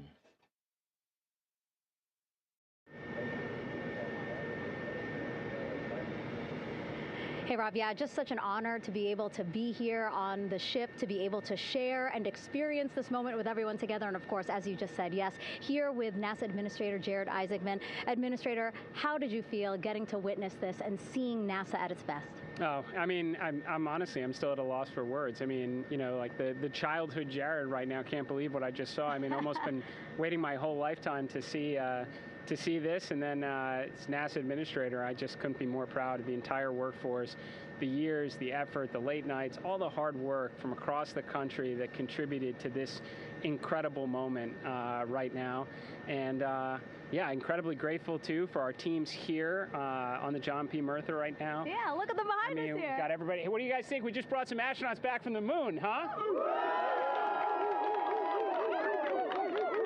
Unbelievable. Thank you. Yeah, so grateful to the Navy, the sailors that are here, the NASA teams. I mean, this is a joint effort that's on their way right now. These recovery forces are getting out to our Orion spacecraft, to Integrity, to get our astronauts back on the ship safely. Yeah, and this is not just an accomplishment for NASA. This is an accomplishment for humanity. Again, a historic mission to the moon and back. How does this make you feel, and what do you hope people take away from this?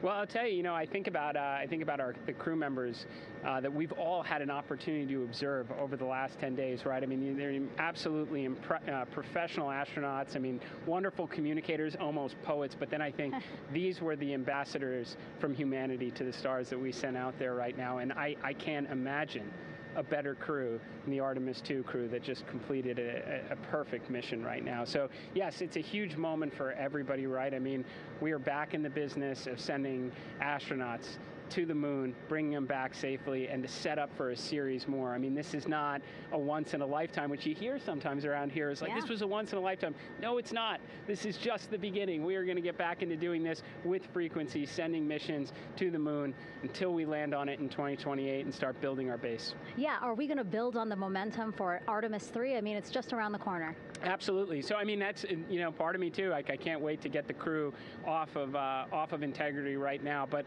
also getting Integrity back on this ship so we can start taking a look at it, because all that data is so precious to us right now. I mean, we are going to definitely want to take a good look at the thermal protection system. We're going to want to download all the data they couldn't transmit back to us and use that to inform Artemis III. But we're already making progress, right? You had SRB segments already showing up at KSC. Core stage for Artemis III is rolling out on April 20th. We're getting Mobile Launcher 1 back in vehicle assembly building. So yes, there is a lot to celebrate right now on a mission well accomplished for Artemis II, and at the same time, we got to start getting ready for 3. Amazing. And last question, you know, for people who joined us for all 10 days to see what we can accomplish together with our international partners, what do you think about the fact that we're going to keep doing this more and more and more?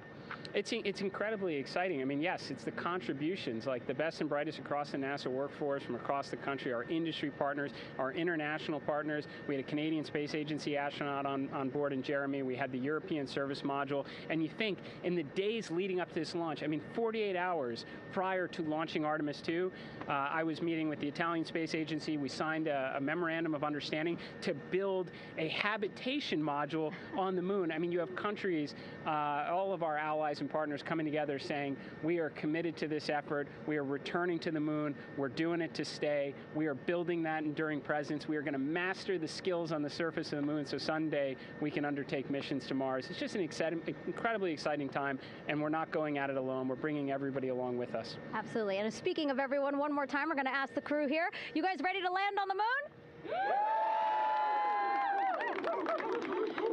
Awesome. I love that. Okay, well, thank you so much, Administrator. Appreciate you being here. We're, of course, going to stay on to watch the crew get extracted from Orion, so stay tuned, and we'll see you back here shortly.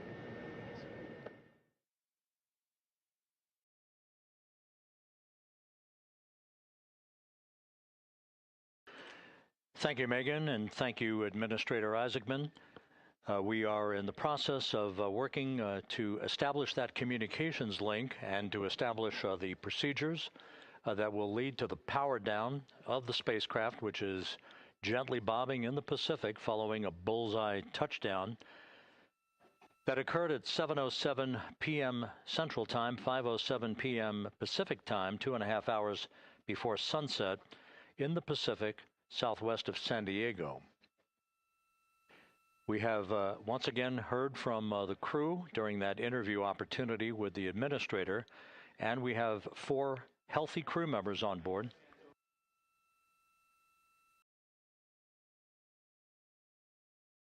We now have confirmation that the vehicle has been powered down as per the procedures. So we have vehicle powered down, and the flight control team here in Houston, Flight Director Rick Henfling, has handed over mission authority to the Exploration Ground Systems team out in the Pacific. Now, we will physically not get off console with this team until the crew has been extracted into the front porch, that inflatable raft that will be erected along the side hatch of Integrity. So we're standing by for that in the next step in the recovery procedures. But everything is in great shape, and we have 4 healthy crew members on board the vehicle.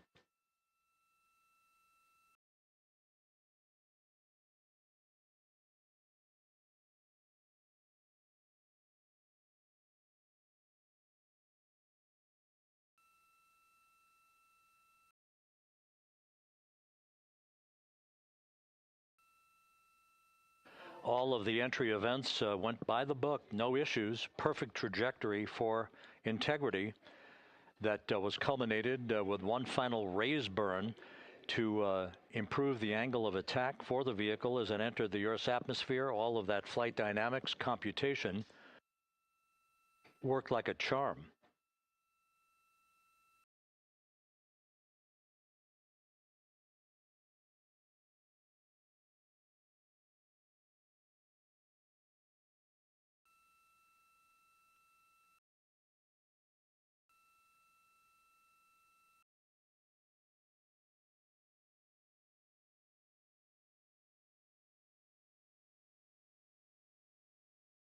So we are standing by for the recovery team to approach integrity and begin the process of erecting that inflatable raft called the front porch, which will see the crew members be extracted from the hatch of Orion into that inflatable raft before they're hoisted aboard 2 Navy helicopters in a variety of different configurations. Each crew member will be hoisted in sequential fashion, in alternating fashion, 2 crew members for each helicopter before they turn around to head back to the John P. Murtha. Once on the deck of the ship, they'll be brought into medical bay for comprehensive medical exams. But Reed Wiseman has reported several times that the crew is in excellent shape.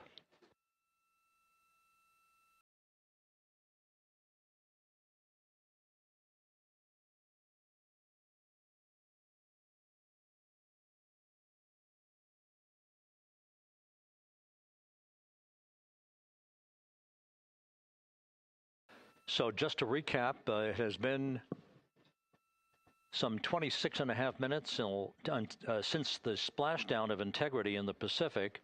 The vehicle is in excellent shape. It performed like a champ all the way down through the Earth's atmosphere. All of the vehicle functions were checked off in excellent trip hammer fashion. The parachutes all deployed as planned. Splashdown occurring at 7:07 p.m. Central Time, 5:07 p.m. Pacific Time.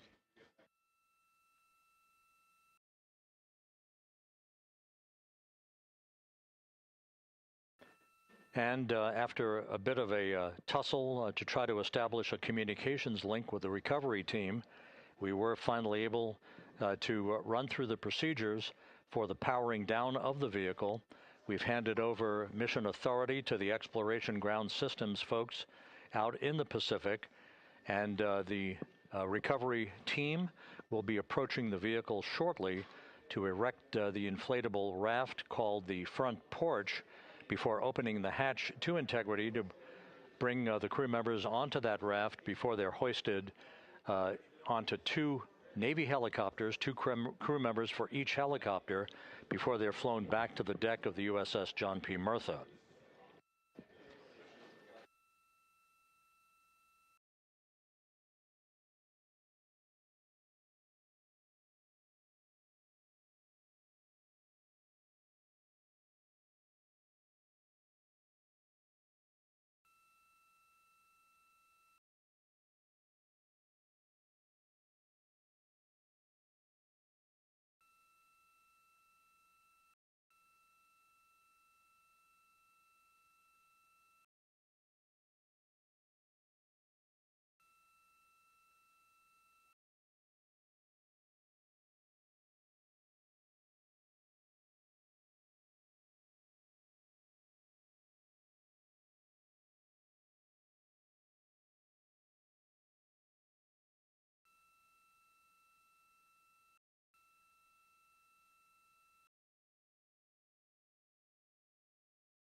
This is Mission Control Houston.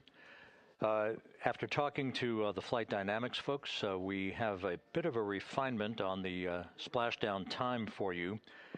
Their computation shows a splashdown time of 7:07 and 27 seconds p.m. Central Time, 7:07 and 27 seconds p.m. Central Time.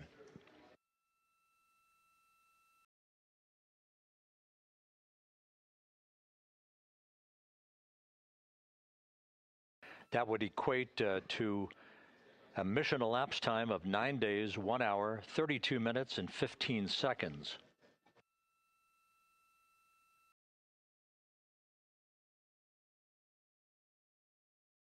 Once again, from Flight Dynamics, a splashdown time of 7:07 and 27 seconds p.m. Central Time. That would equate to a mission elapsed time of 9 days, 1 hour, 32 minutes, and 15 seconds.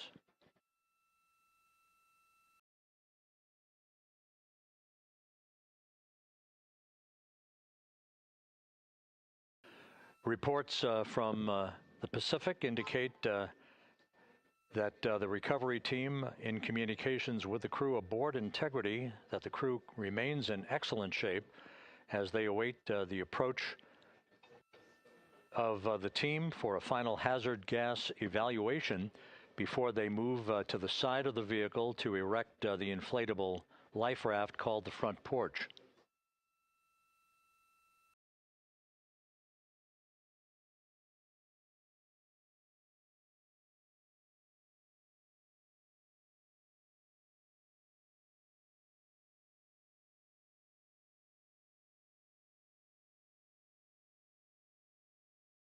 Again, no issues with Integrity. The vehicle is powered down. All of its systems are now safed.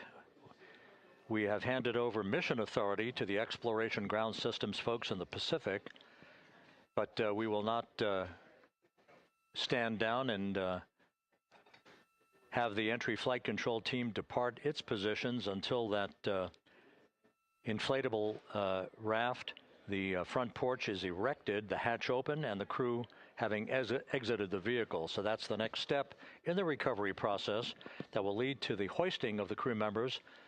For 2 crew members for each helicopter, they'll be hoisted to a pair of Navy helicopters that will assessment.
This is Mission Control Houston. Once again, you're watching the initiation of the recovery of the Artemis crew aboard Integrity. All of the Navy divers and the fast boats are now approaching the spacecraft after conducting a hazard assessment. The vehicle has been powered down. Entry Flight Director Rick Henfling now waiting for the life raft, the front porch, to be erected along the side of the vehicle so that the hatch can be opened and the crew members extracted from Integrity, soon to be hoisted one by one into a pair of Navy helicopters for a short flight back to the deck of the USS John P. Murtha. If you missed it earlier, we talked to Flight Dynamics and received a more official touchdown time or splashdown time, as it were, of 7:07 and 27 seconds p.m. Central Time, 5:07 and 27 seconds p.m. Pacific Time. That would equate to a mission elapsed time of 9 days, 1 hour, 32 minutes, and 15 seconds.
Continuing to get excellent views from the imagery assets out at sea in the Pacific of Integrity. We continue to get good reports from the landing and support officer who's in contact with the recovery team that the crew is in excellent shape, no issues.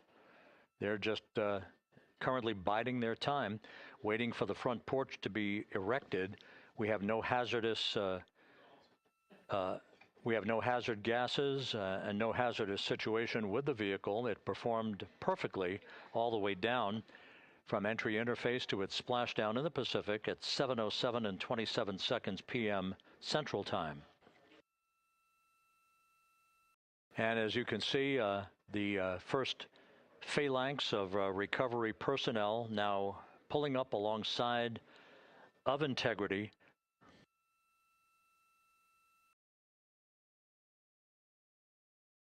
This includes Navy divers, a Navy flight surgeon, and other recovery personnel who have trained for several years for this recovery process.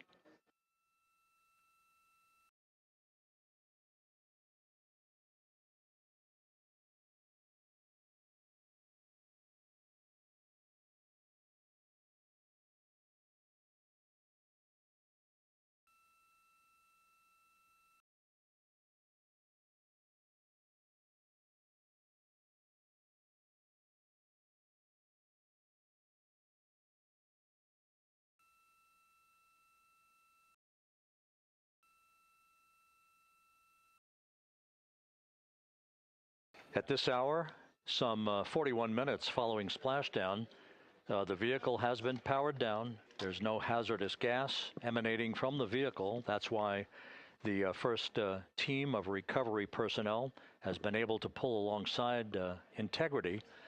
And the reports continue to come in that the 4 astronauts are in excellent shape.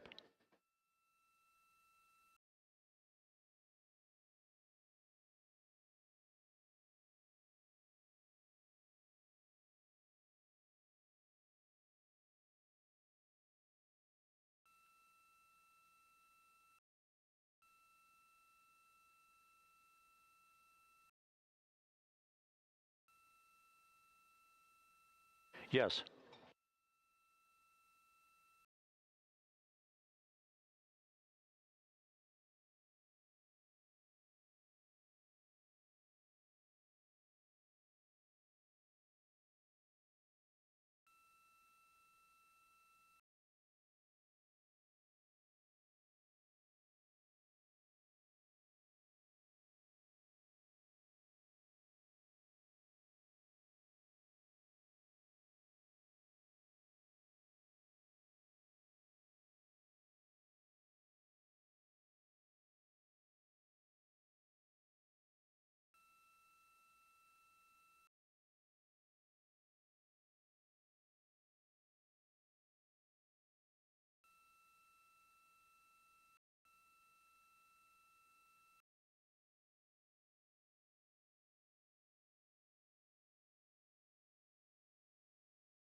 This is Mission Control Houston, continuing to watch the initiation of the recovery of Integrity's astronauts.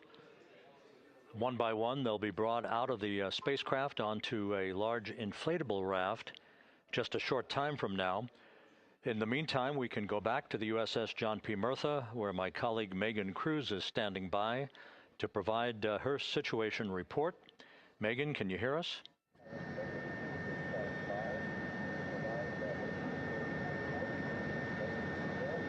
Hey, Rob. Yes, I can hear you. Thank you. Yeah, we're back here on the bow of the recovery ship where there are still plenty of people peering out into the water. We are not very far from the action everyone is seeing on their screen now. The Orion spacecraft, Integrity, in the ocean, surrounded by a number of recovery boats.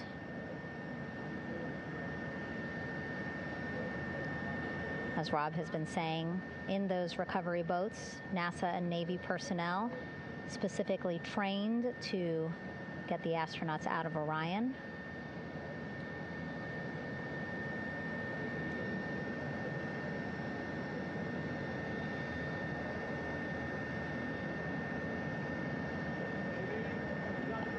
In some of our wide shots, you can probably see that there are 6 boats out in the water. More than 40 people out in the water right now on those boats.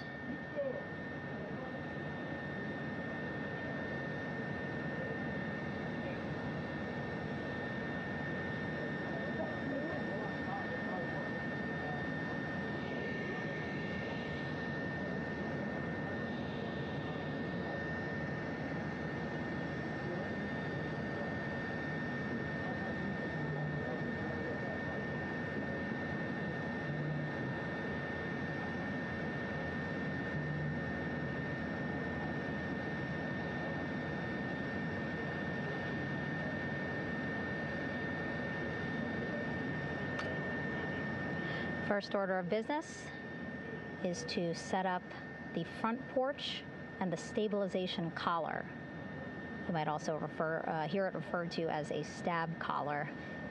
Basically just to make sure that Orion stays upright, doesn't sway in the water too much, again, to make it easier for recovery forces to get the astronauts out.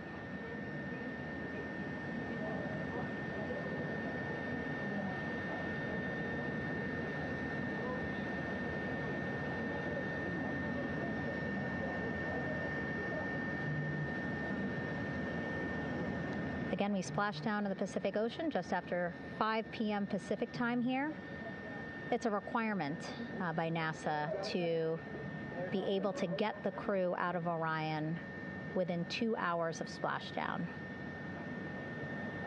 So doing great on time so far. Plenty of time. No rush either. I was speaking to NASA flight surgeon Rick Schuring earlier in this broadcast, and he said to me, no rush to get the crew out. Just want to make sure that they're feeling good. And whenever they're ready to take their step out of Orion and onto that large raft, the front porch, folks will be ready.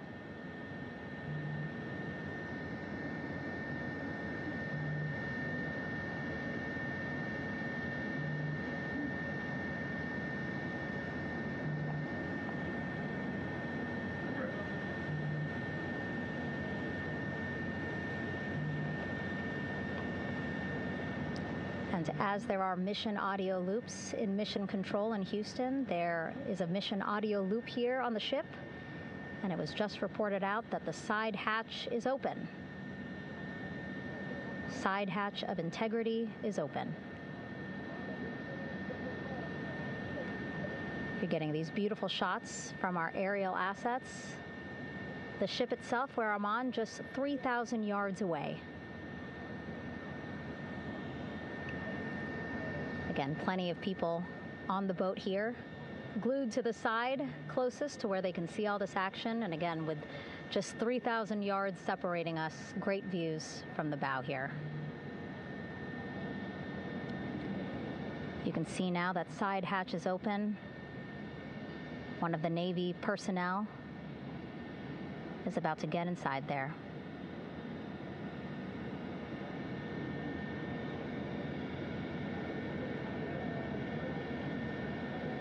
In they go. In total, 4 will go into Orion. So it'll be a little bit of a tight squeeze, but the goal is to have a recovery personnel with each astronaut assessing them.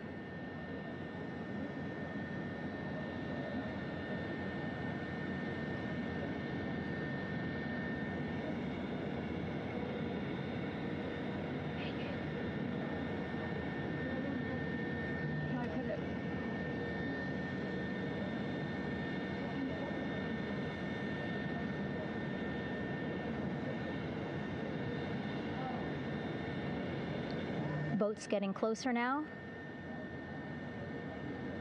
Again, that one that's right up against Orion, those are the divers that will go in to the spacecraft to check on each of the astronauts.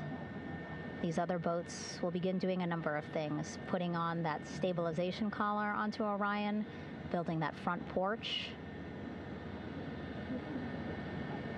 Eventually, they will retrieve the parachutes, as well as tow Orion back to the well deck of the recovery ship here.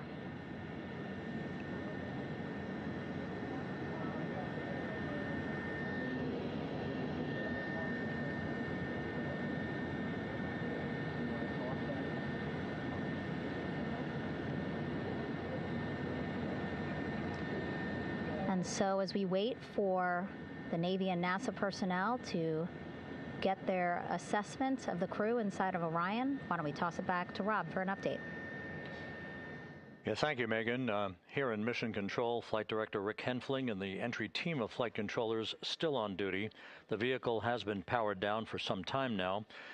There are no hazardous gases emanating from integrity. That, of course, allowed the recovery personnel to approach the vehicle and then open the hatch to begin the initial medical assessment of the crew, as you just indicated. Now we're standing by for the erection of that inflatable raft, the front porch, alongside of the vehicle. That will enable the crew to be extracted one by one onto the raft, have a moment or two to get their land legs back before they're hoisted into two hovering Navy helicopters, 2 crew members for each helicopter, for a short flight back to the deck of the USS John P. Murtha.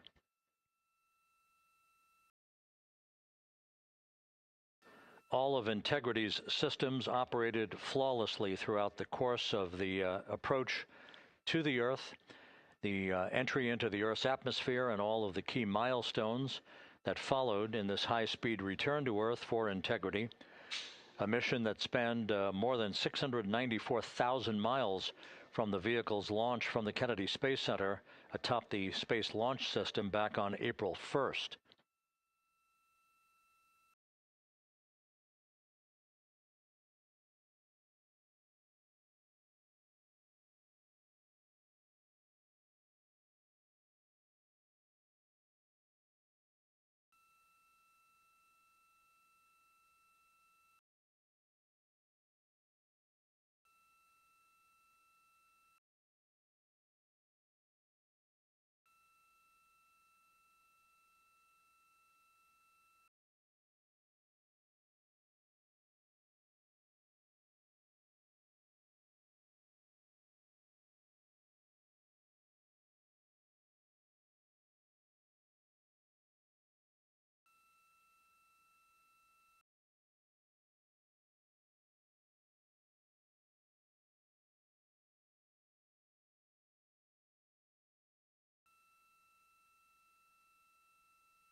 As we mentioned at the top of the broadcast, the last time that the Apollo program saw a splashdown in the Pacific was Apollo 17 back on December 19th, 1972.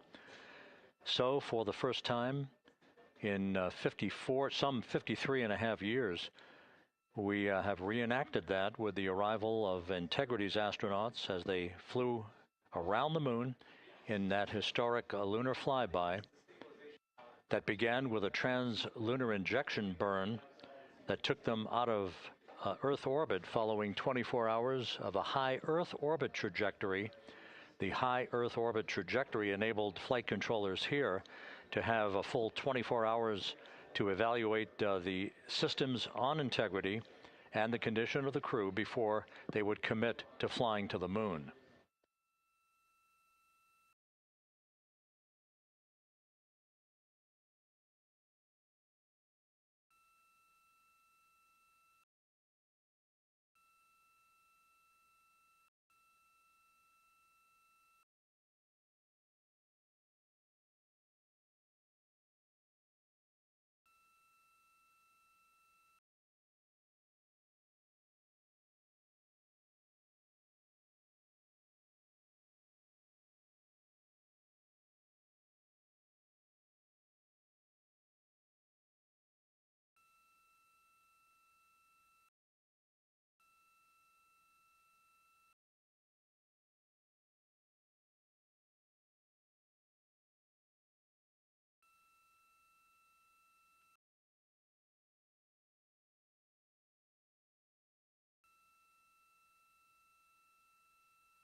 With the side hatch of Orion having been opened to set the stage for the erection of the inflatable life raft, known as the front porch, to be erected alongside the spacecraft for the extraction of the crew. Let's play for you an interview that my colleague Megan Cruz conducted on the USS John P. Murtha with Navy diver First Class David McMahon that explains how this process is unfolding. Okay, Davey, so you and some of your team, one last look over of the stabilization collar, correct? Yes, ma'am. Okay, so what is this stabilization collar? This is what's going to stabilize the capsule out there in the ocean.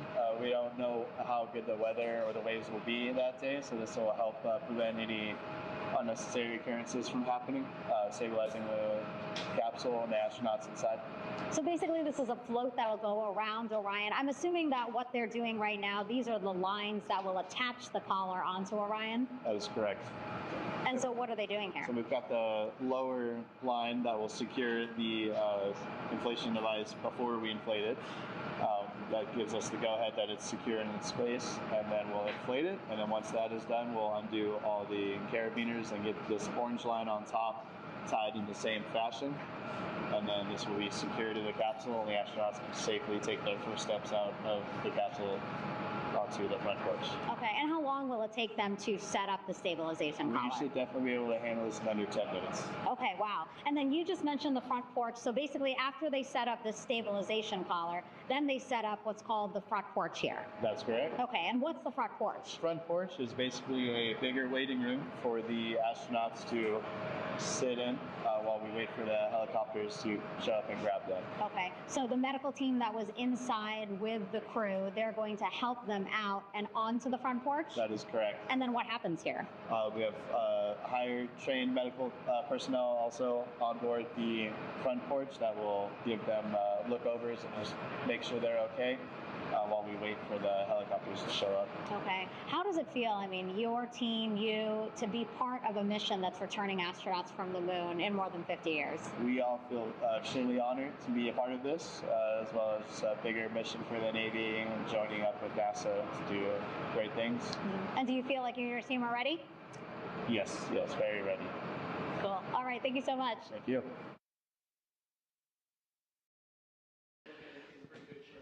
Once again, the recovery operations are continuing out in the Pacific.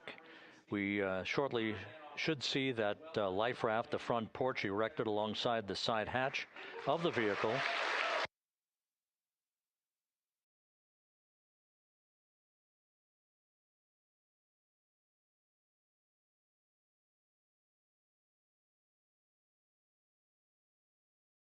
A number of flight controllers have come into the flight control room to receive congratulations from Entry Flight Director Rick Henfling. But we're going to stick with our operations out in the Pacific as we await the extraction of the 4 crew members who are reported to be in excellent condition.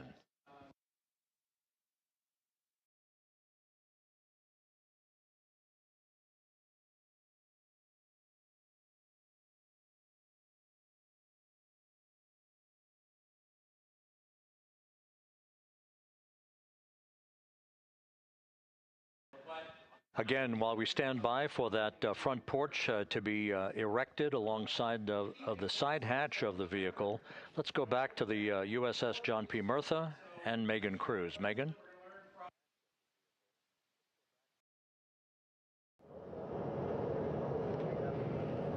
Hey, Rob. Pausing now to listen to some internal audio loops. Again, the operations team here on the ship communicating with everyone out on the water. It seems like currents are hindering them a little bit from unfurling and inflating the stabilization collar as well as the front porch. But again, the requirement to get the crew out within 2 hours of splashdown, plenty of time. So no concerns just yet. But as calm as the water looks, yeah, it looks like it's hindering the teams just a tad.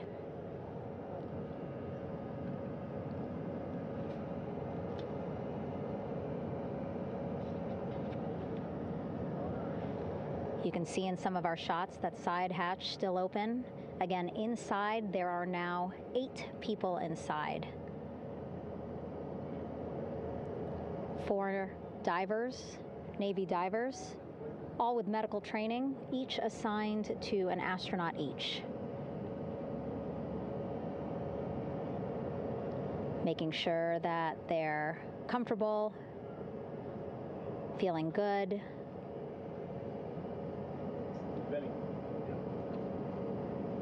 As you've heard us say in the broadcast, you know, they expect a little bit of discomfort. Again, these astronauts just traveled back to Earth at 25,000 miles an hour, a nearly 695,000-mile journey around the moon. If you think you get carsick.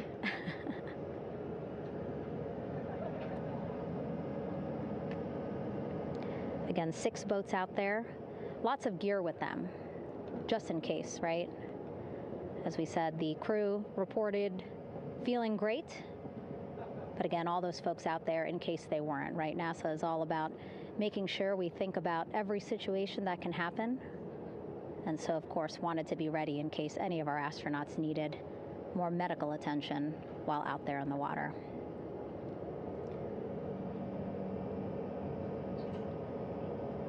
You see now teams, again, trying to set up the stabilization collar and front porch for the crew to get out of Orion. They need both, right? The stabilization collar will keep Orion from swaying as you see it is doing now.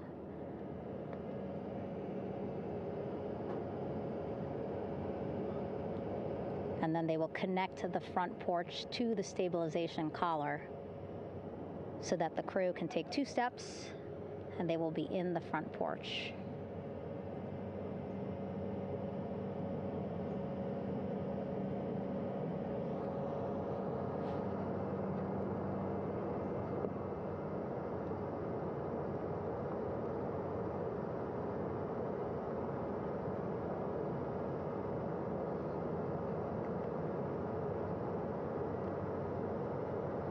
Not a lot of chatter on the mission audio loops. That's a good thing. Again, things proceeding pretty nominally, even if they're fighting some currents out there on the Pacific Ocean.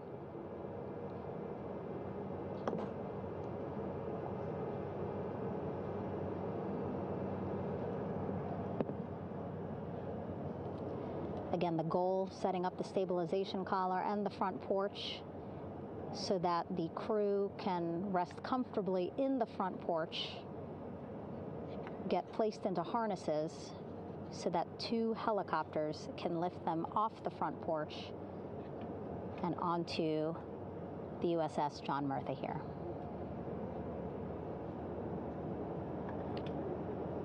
The helicopters are going to take turns picking up an astronaut. So again, Helo 1 and Helo 2.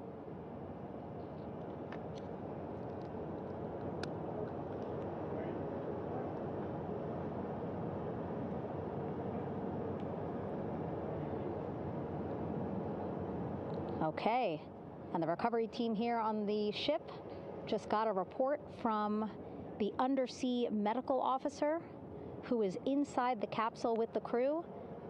He is reporting all 4 members are green. All of our 4 astronauts, Reed, Victor, Christina, Jeremy, green, meaning they are feeling great, not the complexion of their skin. They are feeling great, happy to be home, and ready to be extracted as soon as possible.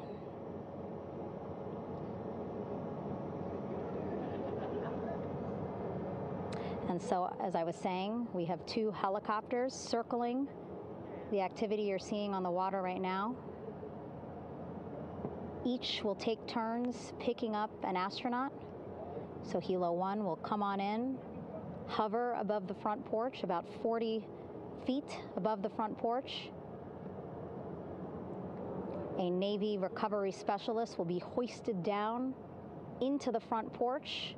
The restricted maneuvering doctrine is in effect. Will connect to the first astronaut, which we're expecting to be Christina. And then Helo 2 comes around, picks up Jeremy, while Helo 1 stays above head, and then Helo 1 will come back in for another astronaut, and then Helo 2 for the last astronaut, and then back to the flight deck here on the recovery ship.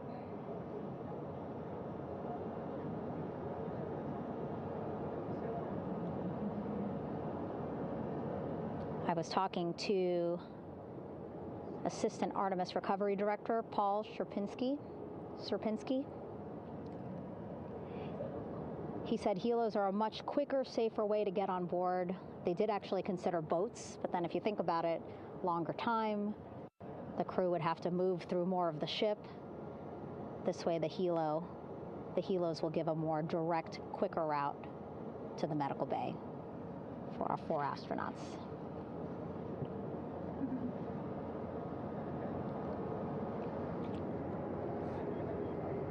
Beautiful shots from our aerial and imagery teams.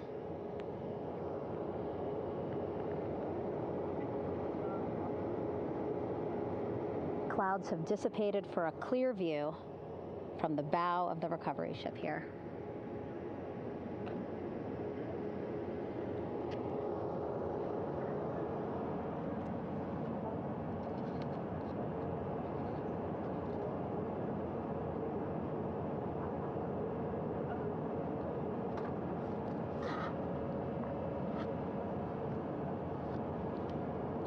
You can still see divers in the water there. Encircling Orion, that is that stabilization collar we've been telling you about. As you saw in that interview just a few minutes ago, they have to first connect it to Orion, and then once it's secured onto Orion, they can inflate it, and then they'll further secure it with other harnesses and lines.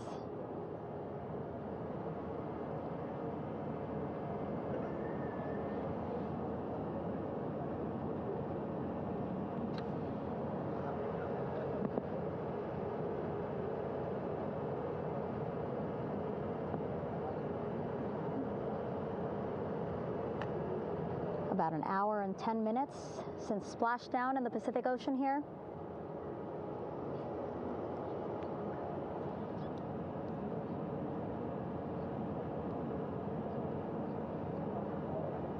Reed, Victor, Christina, and Jeremy back home after a history-making mission to the moon and back.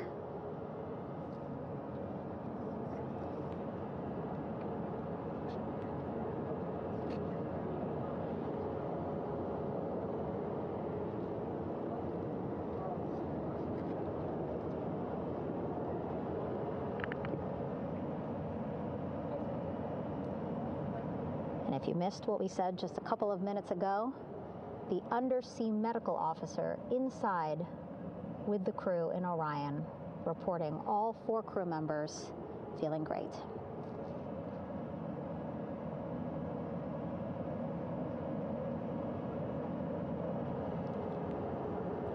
Progress being made there on the stabilization collar. It looks like they are beginning to inflate it.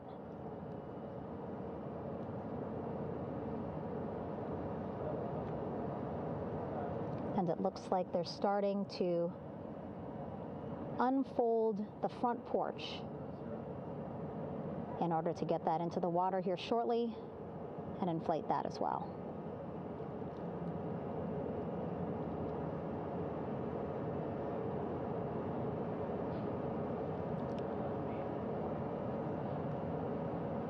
Again, more than 40 people out in the water right now.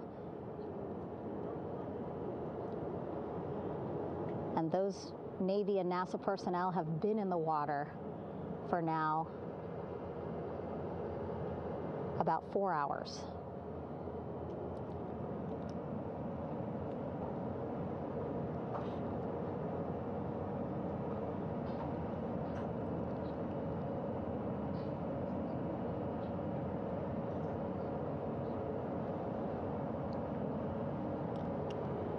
The reason why they had to get out so early is just to stage everything. And actually here on the ship, when there are flight operations happening, you can't have anything else, right? Just because the flight deck can be a dangerous place, so they just want to focus on planes coming and going from the ship, so that's why they wanted to get the boats in the water to make sure that they have all the time they needed for the flight ops.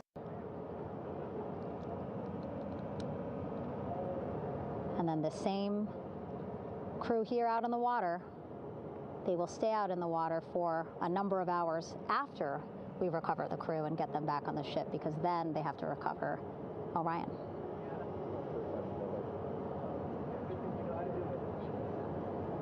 All right, that stabilization collar looking good around Orion. We're now seeing some recovery personnel getting on to that collar. Again, they need to further attach it to Orion to make sure that it can really prop up the spacecraft. It's basically lifting it up off of the water just a tad. Again, so it's not so come off me for a minute.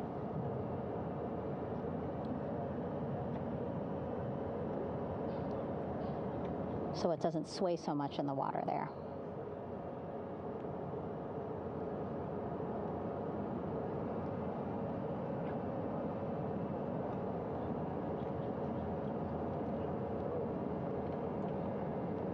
And now that front porch looks like it's nearly fully inflated as well. You can see a much larger surface area.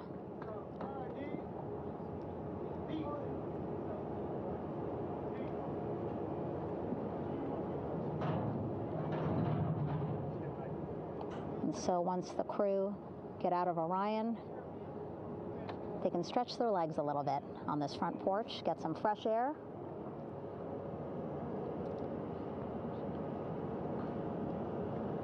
And enjoy this beautiful day here on their home planet.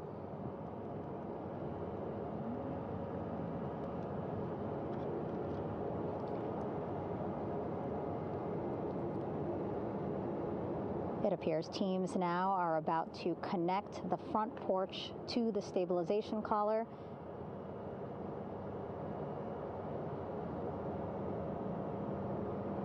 And at that point, when both are secure, we should soon see astronauts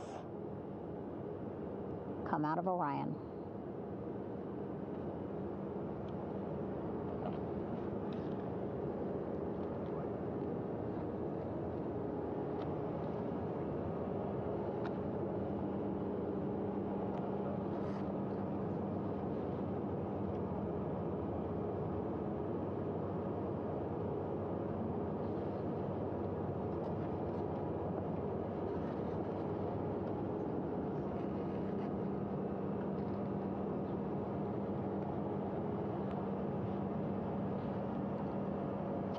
All these views you see also being fed to the Landing Force Operations Center here on the ship. Of course, it is very important for our recovery teams leading the mission to have all the views that you're seeing as well. Again, listening to their communication loop here on the ship. Very quiet, which is a good thing. It means things are going pretty nominally, meaning as expected.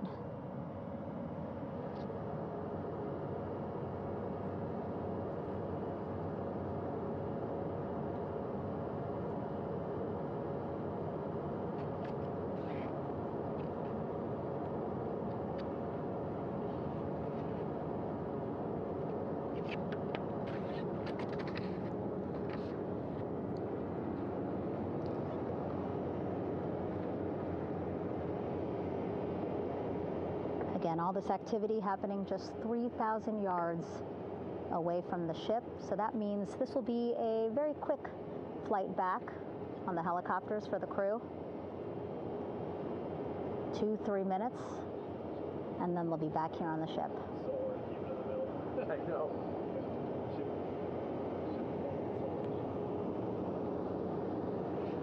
Okay, saw a thumbs up from one of the personnel on the front porch. It looks like they are now getting ready to deploy what they call the Air Rescue Vest, ARV. And so this is the harness that each crew member will get into in order to be hoisted into the helicopters. Again, those helicopters hovering just about 40 feet above the front porch when they're ready to pick up each crew member.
This is Mission Control Houston.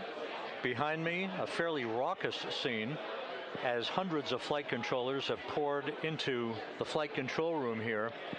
This is reminiscent of the scene after the final shuttle mission of STS-135, although that was the end of a program. This is only the beginning of a program with the textbook splashdown of Integrity and its 4 astronauts. We're standing by for the crew to be extracted from the spacecraft. Entry Flight Director Rick Henfling invited all of these flight controllers who have contributed to this mission to enter the flight control room to have an opportunity to receive well wishes and to share the mutual glow that exists in the wake of a textbook mission for Integrity. On the front screen here in Mission Control, a sign that says "Welcome home, Integrity," taking humanity back to the moon, going further, and returning safely to Earth. So all of that jubilation, part of the post-splashdown activities, even as we await the crew being extracted from the vehicle to be hoisted onto Navy helicopters for the trip back to the USS John P. Murtha.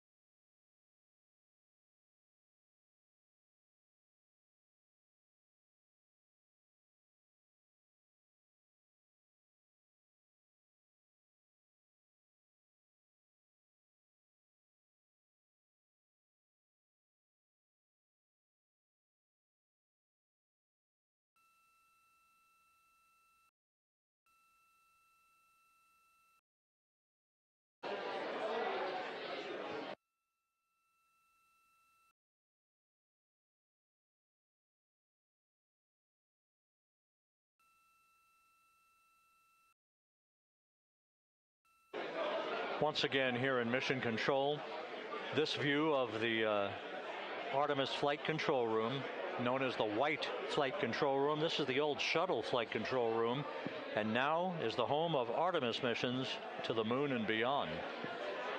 Once again, quite a few flight controllers were invited in by Entry Flight Director Rick Henfling to share in the jubilation following the successful splashdown of Integrity. That splashdown occurring an hour and 22 minutes ago, as we stand by for the completion of the extraction of the crew, and ultimately they're hoisting onto Navy helicopters for a short flight back to the USS John P. Murtha. Splashdown occurred at 7:07 and 27 seconds p.m. Central Time.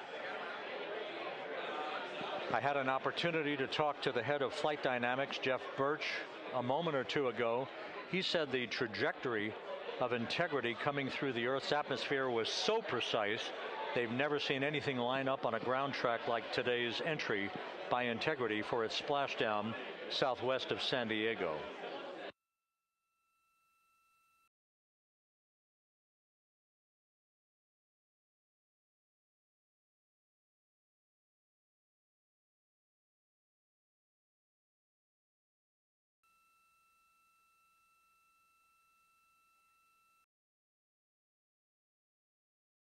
And the initial, you can hear it.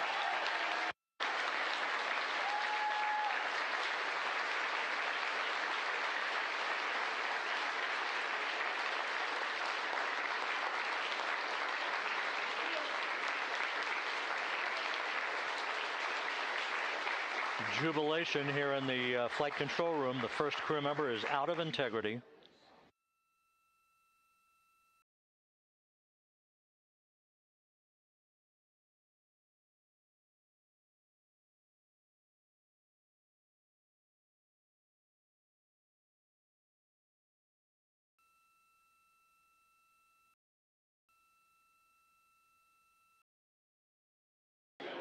We are expecting the other crew members momentarily to be extracted.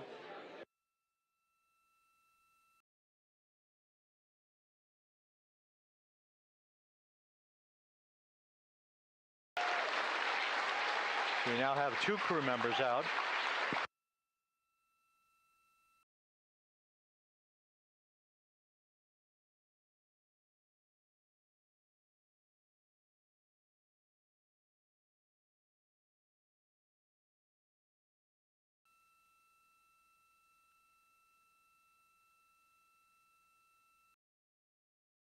Two crew members out, 2 to go.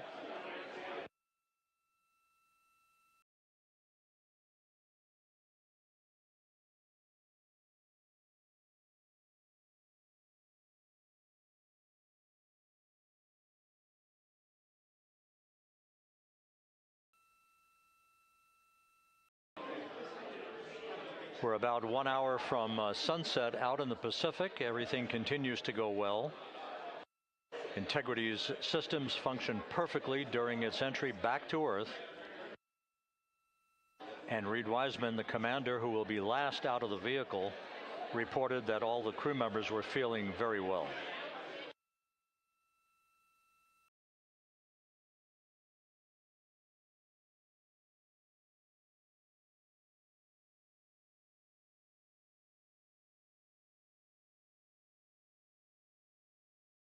Crew member number 3 now out.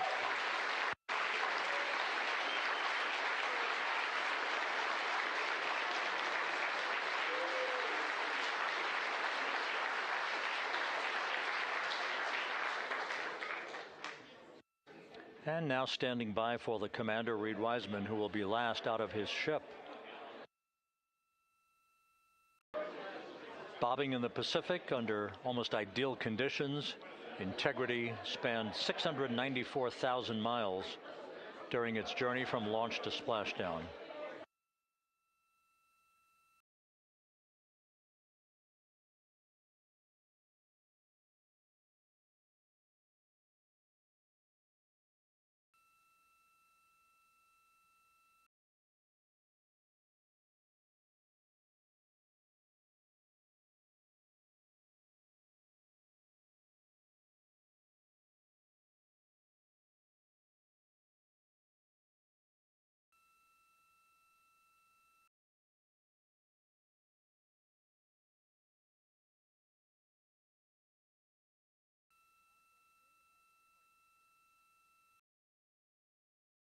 And we now have Reed Wiseman out of the vehicle, all 4 crew members now out of Integrity.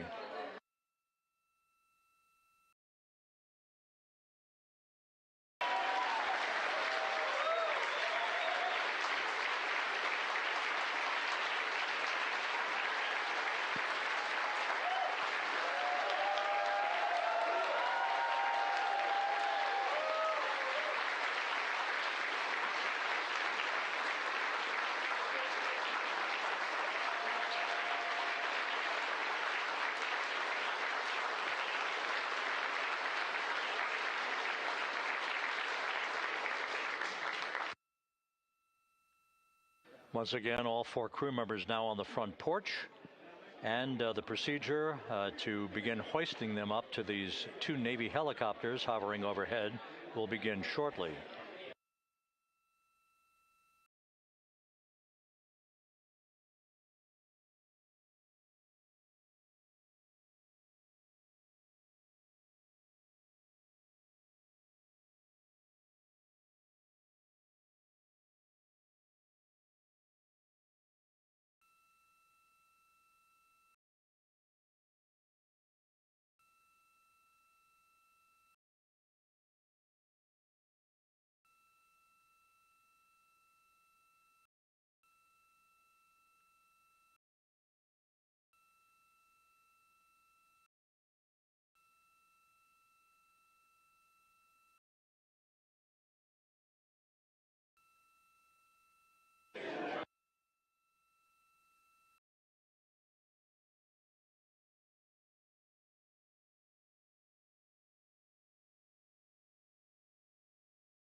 This is Mission Control Houston. The mission is over, but the melody lingers on as jubilation continues here in the flight control room. We should be expecting NASA's Associate Administrator, Amit Kshatriya, to be joining us shortly for a short interview while the recovery operations continue out in the Pacific. So we'll stand by for that. And then we'll turn it back over to Megan Cruz aboard the USS John P. Murtha.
This is Mission Control Houston here in the Artemis Flight Control Room. A number of flight controllers basking in the glory of the successful end of this mission that carried 4 astronauts around the moon on a lunar flyby, and the first test flight of Orion with crew members on board. Splashdown occurring an hour and 32 minutes ago after a flawless descent back into the Earth's atmosphere for the vehicle. Its 4 crew members in good shape, simply enjoying their time right now on the front porch, as it were, the inflatable raft alongside of their Integrity spacecraft. We're expecting Amit Kshatriya, the NASA Associate Administrator, to join us here momentarily for a brief interview before we turn it back over to Megan Cruz aboard the USS John P. Murtha, the recovery ship.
This is Mission Control Houston.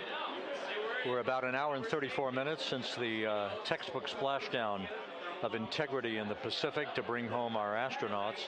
And with us now is Amit Kshatriya, the NASA Associate Administrator. Amit, a little bit of history made tonight, a little bit of history made over the past few weeks. Your thoughts as this team here basks in the glow of what they just accomplished? Yeah, Rob, we're here in the control center, and it's kind of overrun with jubilant folks in the Mission Control Houston, as well as engineering, and folks that just want to be here, part of it, as we watch our crew get extracted from the vehicle. And, you know, my thought is always about these teams, the team that's in the water right now, pulling the crew out, the team here in Houston that worked so hard over the last 10 days, no sleep to get this done. You know, we still have some work to do to get the crew to the med bay here on the ship. They all look great coming out, so hopefully that won't be too long. You know, I think we saw the administrator on the boat too, giving his thanks to the Navy team on the Mirtha, which they're just an incredible group of sailors. I was able to visit with them a couple weeks ago. And then if you pull it all the way back to the workers and the folks that joined the rocket at Michoud, that made the heat shield tiles, that held together tonight, that stacked the vehicle in Florida, that integrated the vehicle in Denver, that fired the engines in Stennis, that fired the boosters in Promontory. I mean, this is the entire team, you know, coming together and being tested by the environment that this machine went through, and they did it right. The work was good. They did it right. You've said in a number of briefings, of course, and in other forums that this is just the first step. The cadence has to step up, as the administrator has indicated. Now, it's a little early for the full report card on how integrity did, but did this mission ultimately, from your eyes view, exceed expectations? It absolutely did. I mean, I was waiting to talk about this until we were in the water, and, you know, I think we still have, again, work to do to bring it in and really kind of go through it bolt by bolt and see what we learned. But, I mean, so far, given what we learned during the mission and given how we performed on ascent, on entry, you know, I always think about energy in terms of the states that you worry about the most, and every time we put these machines through these incredibly energetic states that came through. So I'm fairly confident that we made a big step tonight to get us on the path towards the surface. I think the path to the surface is open now. You know, we do have to do all the work, and we'll make sure we talk about that as cleanly as we can. We learned a few things during the mission, but I have to tell you, this was an incredible test of an incredible machine. From an American psyche standpoint, the Empire State Building was lit up red, white, and blue tonight. Our coverage was seen on baseball stadiums around the major leagues. How captivating was this experience for the American people, for the world, in fact, as we returned to the moon? You know, I have not been able to watch a lot of the coverage as we've progressed through the mission. I will tell you, just, you know, from my witness in Florida before launch, and then seeing the people's faces here, and then, you know, reading where I can about how things are going. I think this has been a gift to the world from NASA. NASA has given the world a gift, proving to folks all over the place, especially young people, and that to me is what this is really about. Young people, when they see what we can do when we work together, when we have teams that collaborate, that, you know, it doesn't matter how hard the problems are, we can solve them. I'm hopeful that Artemis II, as folks witness what we were able to do with this incredible crew, this incredible team that we've birthed into the world, scientists and engineers and artists that have been inspired by this.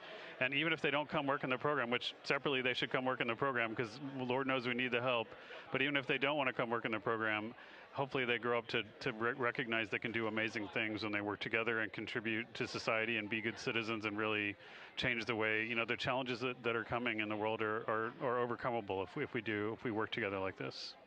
And one final question. You know, flying to the moon, we did it. We've done it again this past week and a half or so. But the engineering that went behind the design of this mission and the precision, the pinpoint precision of this vehicle entering that entry corridor, it's almost mind-boggling. Yeah, it is incredible when you think about the energies involved and the uncertainties involved. That you know, when we inserted the vehicle into orbit, it was 99.2% down the middle. When we dropped the vehicle right on top of the fleet here, you know, our guys knew exactly where to go, but the guidance was perfect. You know, it's interesting. I've got this question a lot over the last few weeks about, you know, we did this before 53 years ago, and you know that. I think, I mean, it is a reasonable thing to contemplate, like what's gone on since then. And what I'd tell you is, you know, when we did Apollo, which again, the more we learn about what they did, the more magical it seems what they were able to accomplish given the technology and the learnings that they had. But when we did Apollo, the architects of Apollo, you know, Gilbert, Seaman, von Braun, Mueller, what they really wanted to do, you know, as they were contemplating what it meant to expand our range of action to the lunar surface, what they wanted to do was learn how to live and work in space for a long time. They wanted to do that first before they were confident they could expand their range of action to the moon. Now, of course, the politics of the time and the mission at the time was different, and so they had to go straight to the moon and bring people home. And then after that, the program kind of lost its momentum. But you know, after that, NASA kept moving along those paths, right? So we recognized during Apollo that reusability was going to be important. We spent a lot of money on those machines, and you know, we spent a lot of money on these machines here. Even though, but we recognized that reusability was important, which is why we built a winged space plane called the Space Shuttle, and then we used that reusable machine to build a space station. And we learned for 25 years how to live and work in space, and have been able to develop technologies that can enable exploration. So really, what I think is now, 53 years later, we're at the point where the architects of Apollo would have been pleased that we're now ready to actually go back to the moon and go back to stay, because we've learned all the things we needed to learn. There's a lot of people pleased here tonight, and we really thank you for joining us. Amit Kshatriya, NASA's Associate Administrator, as we begin to hoist the crew onto the helicopters to head back to the recovery ship. Thank you very much, and congratulations, Amit.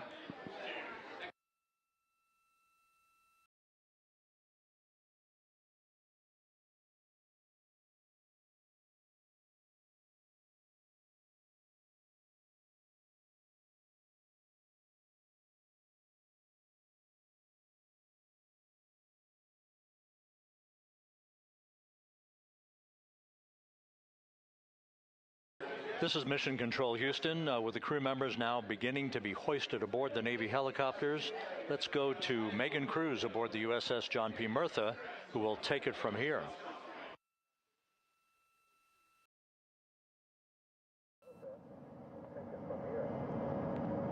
Hey, Rob. Yeah, back on the bow of the ship here, we are seeing the helicopters circling Orion.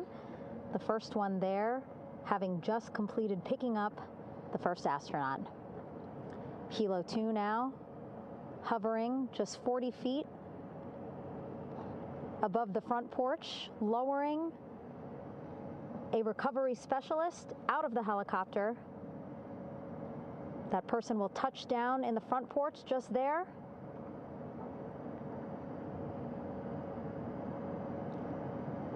The crew members already outfitted with a harness that will allow them to quickly attach to the hoisting device.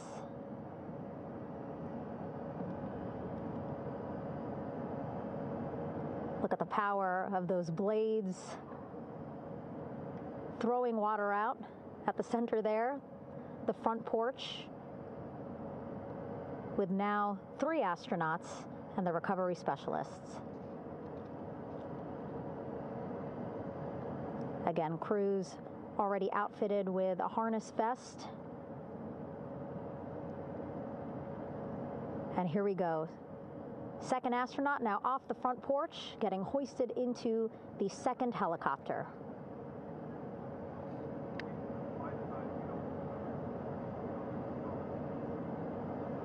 That helicopter will now hover just a distance away to give room for the first helicopter to come back and pick up the third astronaut.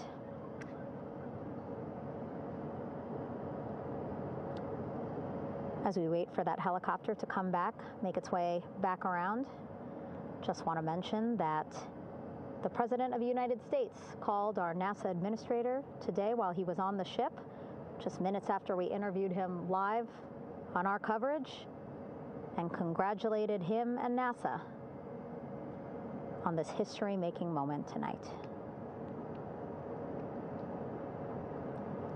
Helicopter 1 again hovering 40 feet over the front porch. We will soon see another recovery specialist getting lowered onto the front porch.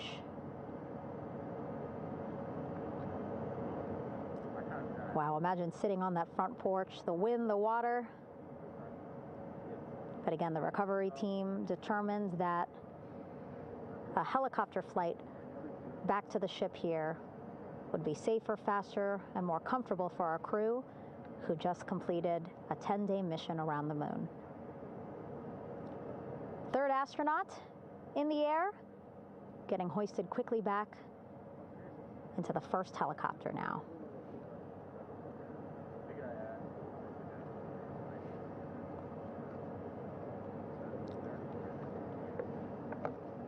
That first helicopter now on its way back to the ship here. We will soon see it land in just a few minutes. Again, all this action happening just 3,000 yards away from us, so a very quick flight back to the flight deck. And now the only person left on the front porch, Commander Reed Wiseman. That second helicopter now making its way back over to the front porch. Here it comes.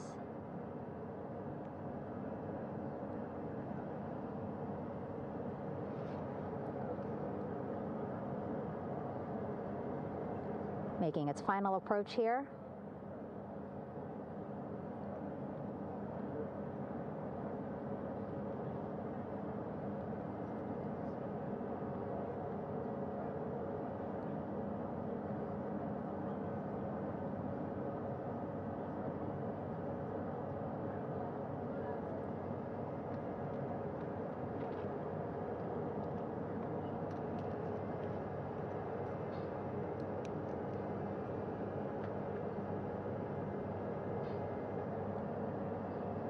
The last astronaut, Commander Reed Wiseman, now off the front porch and almost into the second helicopter. Both now on their way back to the ship where we are, the USS John P. Murtha, just west of San Diego in the Pacific Ocean.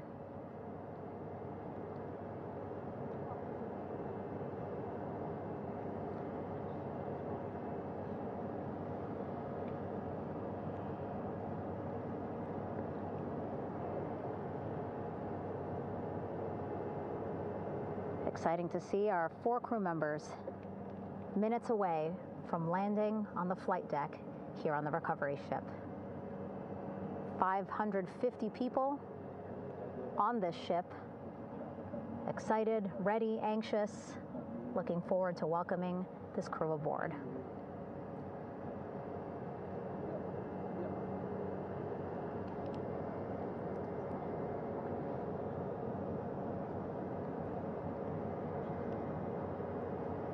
Watching them now with our own eyes.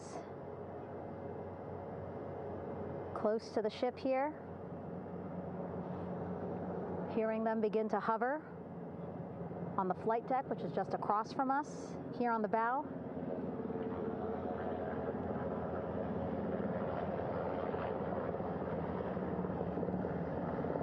The first helicopter coming in.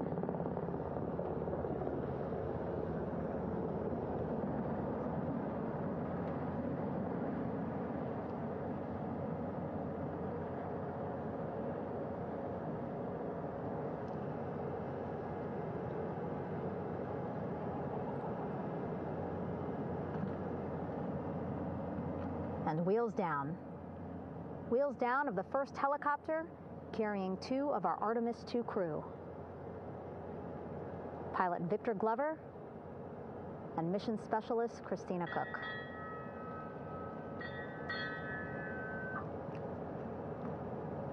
Helo 1 on deck reported on the recovery loop.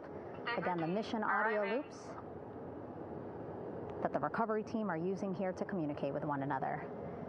And an announcement just made on the ship, integrity incoming. 2 more helicopters on their way to the flight deck, one carrying the crew, the other, one of our imagery helicopters. Again, kudos to our imagery and aerial teams for giving us these beautiful views of history in the making. Set amid a gorgeous, soon-to-be sunset here in the Pacific Ocean.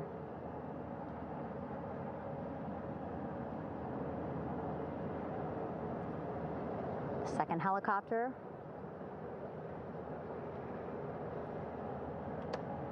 making its approach of the flight deck.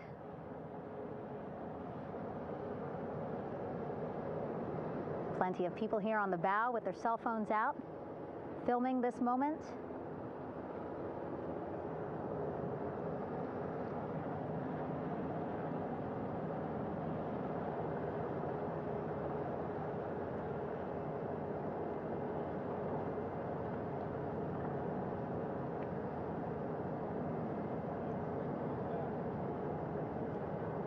Some impressive flying here by the Navy, as we are seconds away from wheels down. And there you go. We now have all 4 Artemis II crew members on the USS John P. Murtha.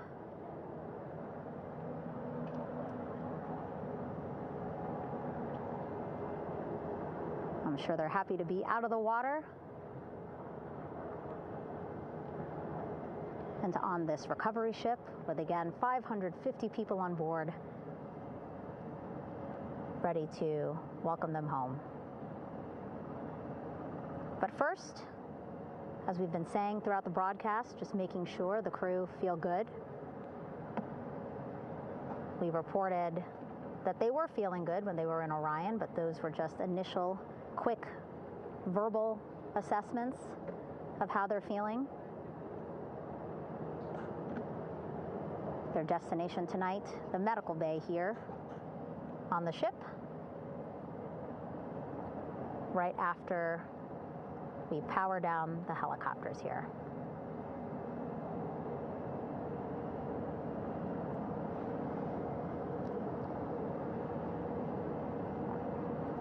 The team on the flight deck working quickly but methodically.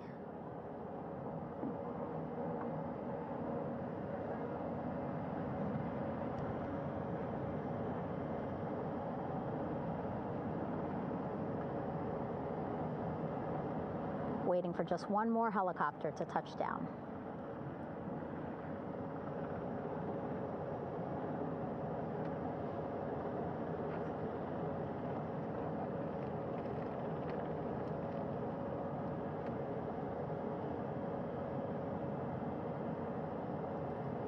Very limited personnel here on the flight deck. Restricted maneuvering doctrine is in effect.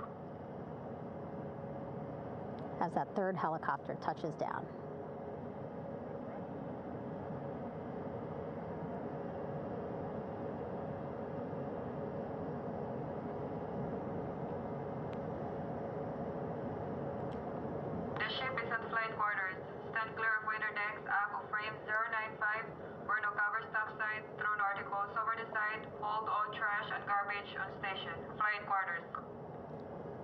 While just a few folks on the flight deck itself, there are plenty more on some upper decks.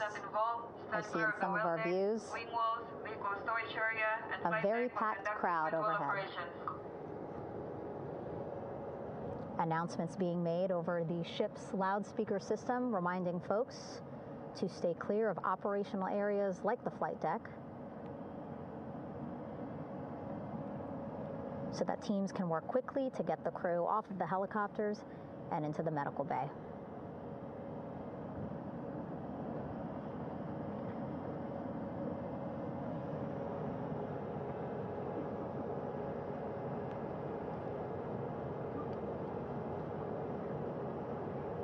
Splashdown today, 5:06 p.m. Pacific time. We are within 2 hours of that splashdown time, and already we have all 4 crew members on the flight deck of the USS John P. Murtha.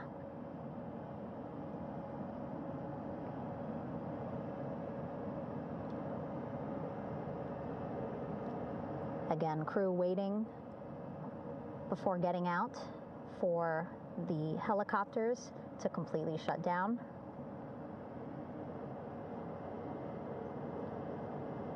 Safety, of course, very important to NASA and the U.S. military.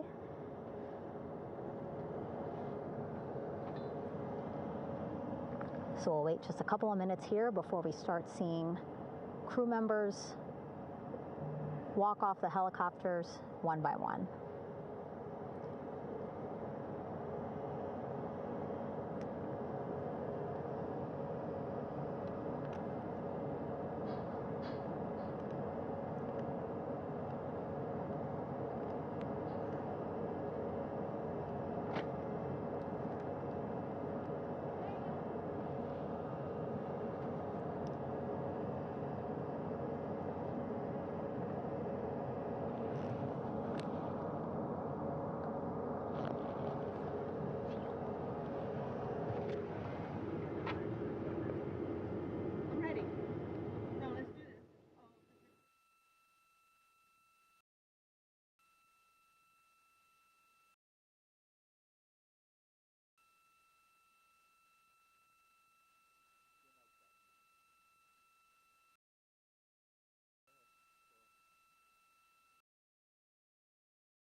All right, and now here we see pilot Victor Glover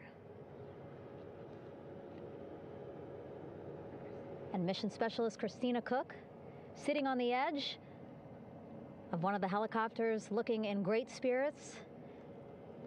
That familiar smile and laugh from Victor, I can see it from here. Christina, I'm sure, feeling the same way, just blocked a little bit by our camera here, but we'll see her here shortly. A photographer taking their pictures. Victor saluting folks on the flight deck. They look like they're in great spirits. Happy to be home, I'm sure.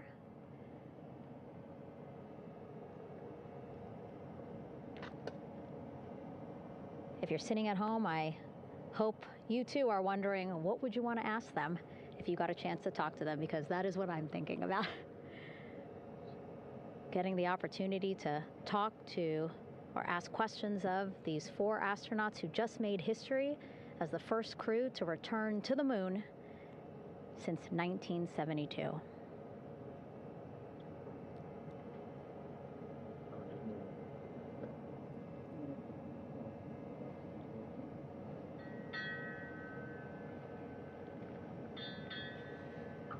Oh, there we see Christina there, also smiling.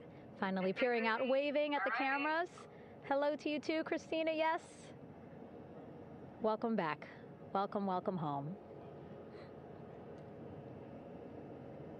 A loudspeaker announcement on the ship saying, welcome home, Integrity.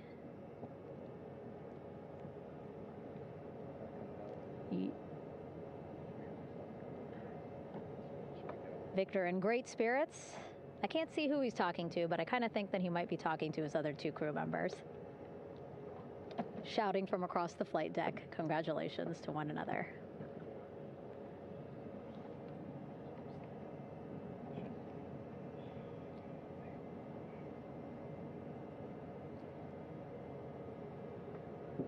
And so now we see some Navy personnel walking up to the helicopter. This is again the first helicopter carrying pilot Victor Glover and mission specialist Christina Cook. Both have taken off their helmets now.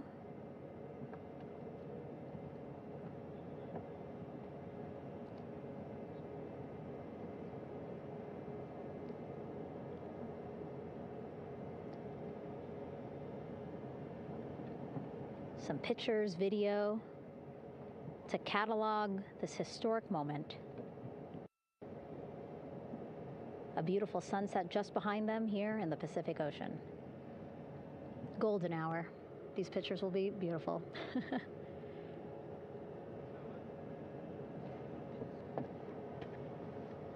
Now we see NASA Administrator Jared Isaacman. He is on the flight deck, as well as Flight Surgeon Rick Schuring walking over to Victor and Christina first. We saw the administrator walk over to the other helicopter, which is carrying Commander Reed Weissman and Mission Specialist Jeremy Hansen.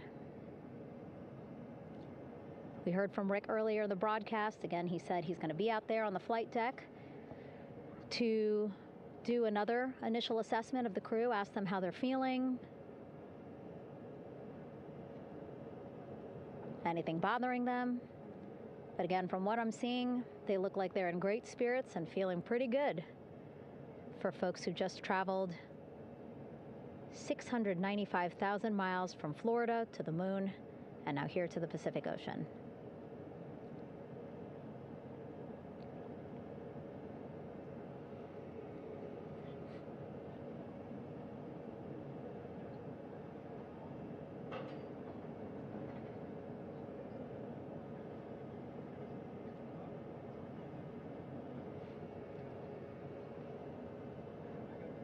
We're now seeing NASA Administrator Jared Isaacman walking across the flight deck. He had been talking to Reed and Jeremy, now approaching Victor and Christina. A hug from Victor, a hug from Christina. What a moment that we're getting to experience together.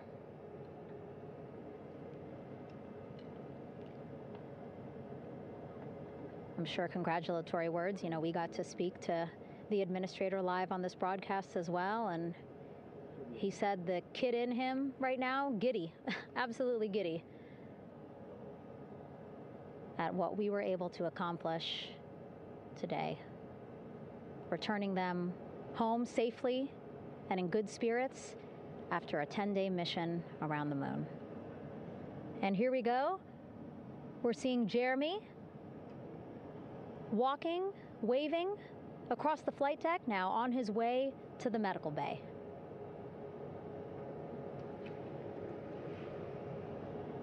It's a short walk, less than a minute. Again, that's why the recovery team decided to use helicopters to get them on the flight deck for that short walk to medical bay. And now on the flight deck, we see the chief of the astronaut office, Scott Tingle. Rick Schuring switching places. He's going over to the other helicopter. Big hugs from Victor, Christina to Scott. Again, a gorgeous sunset setting the stage for this recovery tonight.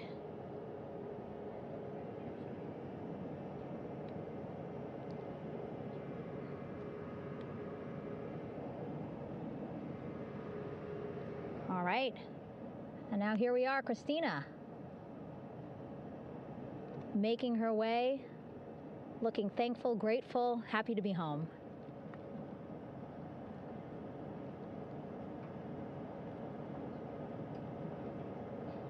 You can see she's looking up. Again, lots of people, just a few levels up off the flight deck, welcoming her home.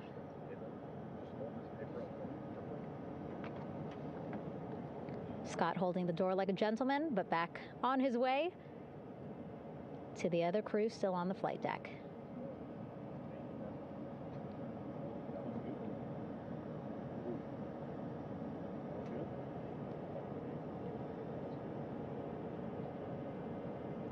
So still on the flight deck, Victor Glover and Reed Weissman.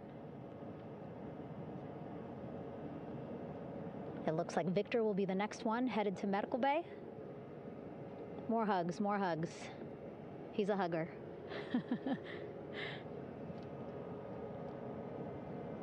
Victor looking good as he walks across the flight deck. NASA Administrator applauding. Victor applauding for all the folks on the ship with him who played a role in their safe return today.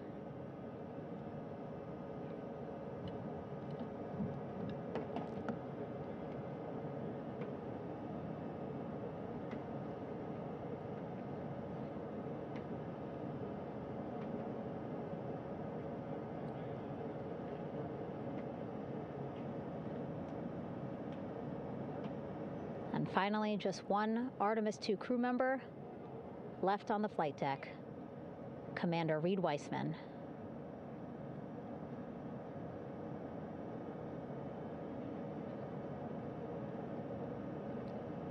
Applause from the group there on the flight deck, I'm sure, as well as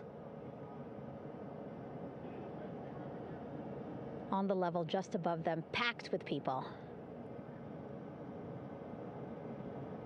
Reed looking good as he takes his steps towards the medical bay.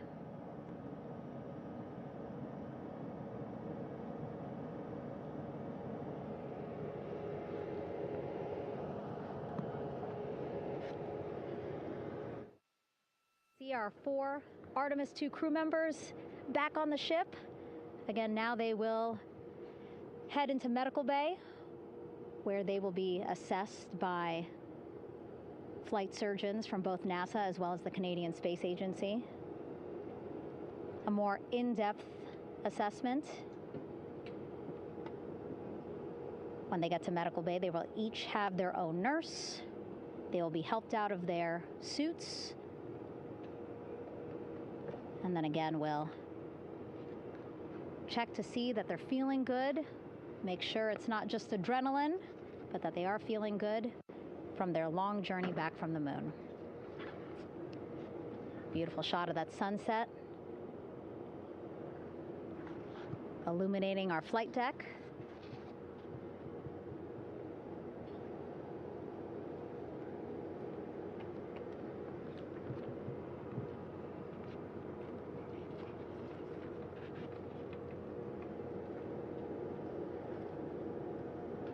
All right, and now with our astronauts safely on board, I want to welcome on Artemis Recovery Director Lily Villarreal.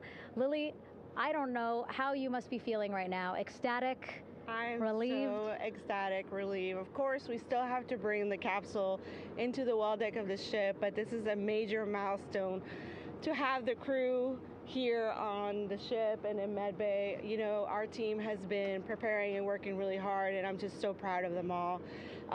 Everything went very well, just as planned. Our teammates in Houston, the flight control team was just amazing. We were able to have great conversations and communications about everything. And I don't know what else to say. I'm just so ecstatic. It's such a wonderful feeling to get to this point. Again, we still have to get the capsule, but this is huge for all of us in landing recovery, and I couldn't do this without my team, and of course the full support of the U.S. military. There's going to be lots of, you know, high fives when we get the capsule back in, and I'm so happy that the crew's doing well, Orion's doing well, and you know, thank you for, you know, for everybody watching. Yeah, it was great to watch the crew come back to the ship with you. How were you feeling when you were seeing them looking so happy to be home and feeling really good? You know, the funny thing is that we had video of them from inside the Orion vehicle.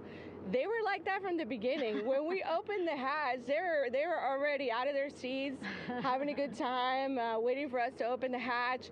And they opened the hatch, and of course we did the first medical assessment. Everybody was doing very well, and they were just having such a great time with the medical team that was inside the capsule. I think they were all taking selfies with you know, the phones that they have, probably talking about what they saw, and it was just smiles all around. They were having such a great time. And then we put them on the front porch when we were ready to put them on the front porch. And again, you could see they were just so ecstatic to be home and talking to everybody.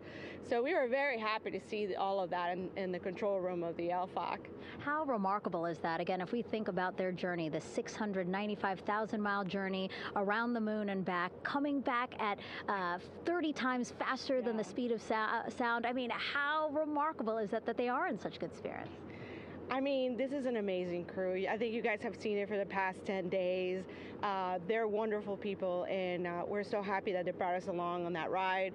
And I can't wait to see all the additional videos and pictures that they have that, you know, we'll get a hold of now that they're back on the ground. And I can't wait to hear how, a little more than what we saw on the press briefings from the crew about what they saw. It's just fantastic. Some of my favorite people around this 10 days was the science team and how excited they were. And so this is exactly how we feel in the landing recovery team when the science team went, oh my goodness, when they heard all the discussions about the moon. This is exactly how we feel now in the landing recovery team. We're so ecstatic. Yeah. Again, we have to recover the capsule. I want to make sure we don't forget about our Orion. Lily's all about business. She's thinking about what's next. But yeah, speaking of these 10 days, I mean, we have been along for the journey with them, live with them 24/7 for 10 days, and just really seeing the engagement that we've gotten from around the world. What do you hope people take away from this mission? I think that's fantastic. So, my story was that I went to the Kennedy Space Center. I was born in Colombia.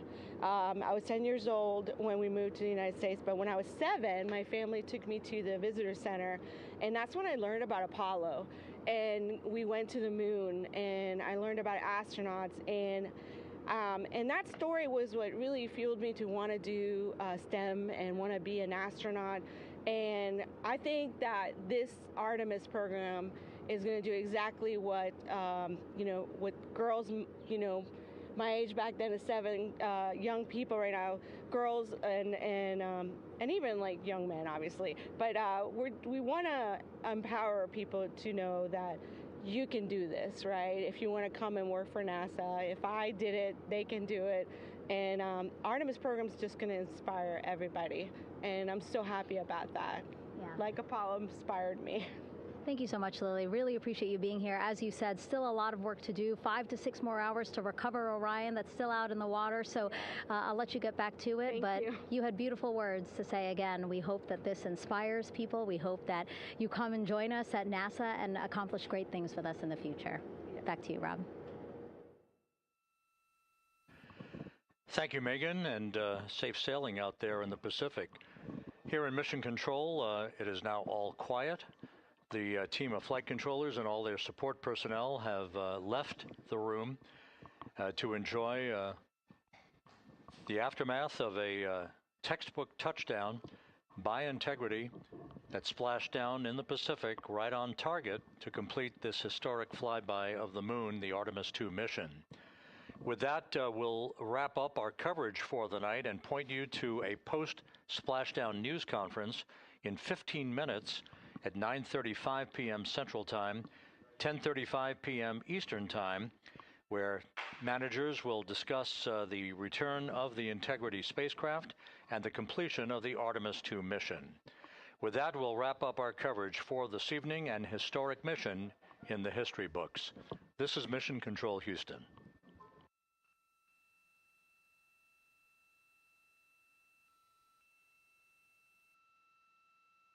Main chute deploy. And we have 3 good main chutes. Integrity splashdown, sending post-landing command now. Splashdown confirmed. Copy splashdown, waiting on VLDR. Splashdown confirmed at 7:07 p.m. Central Time, 5:07 p.m. Pacific Time.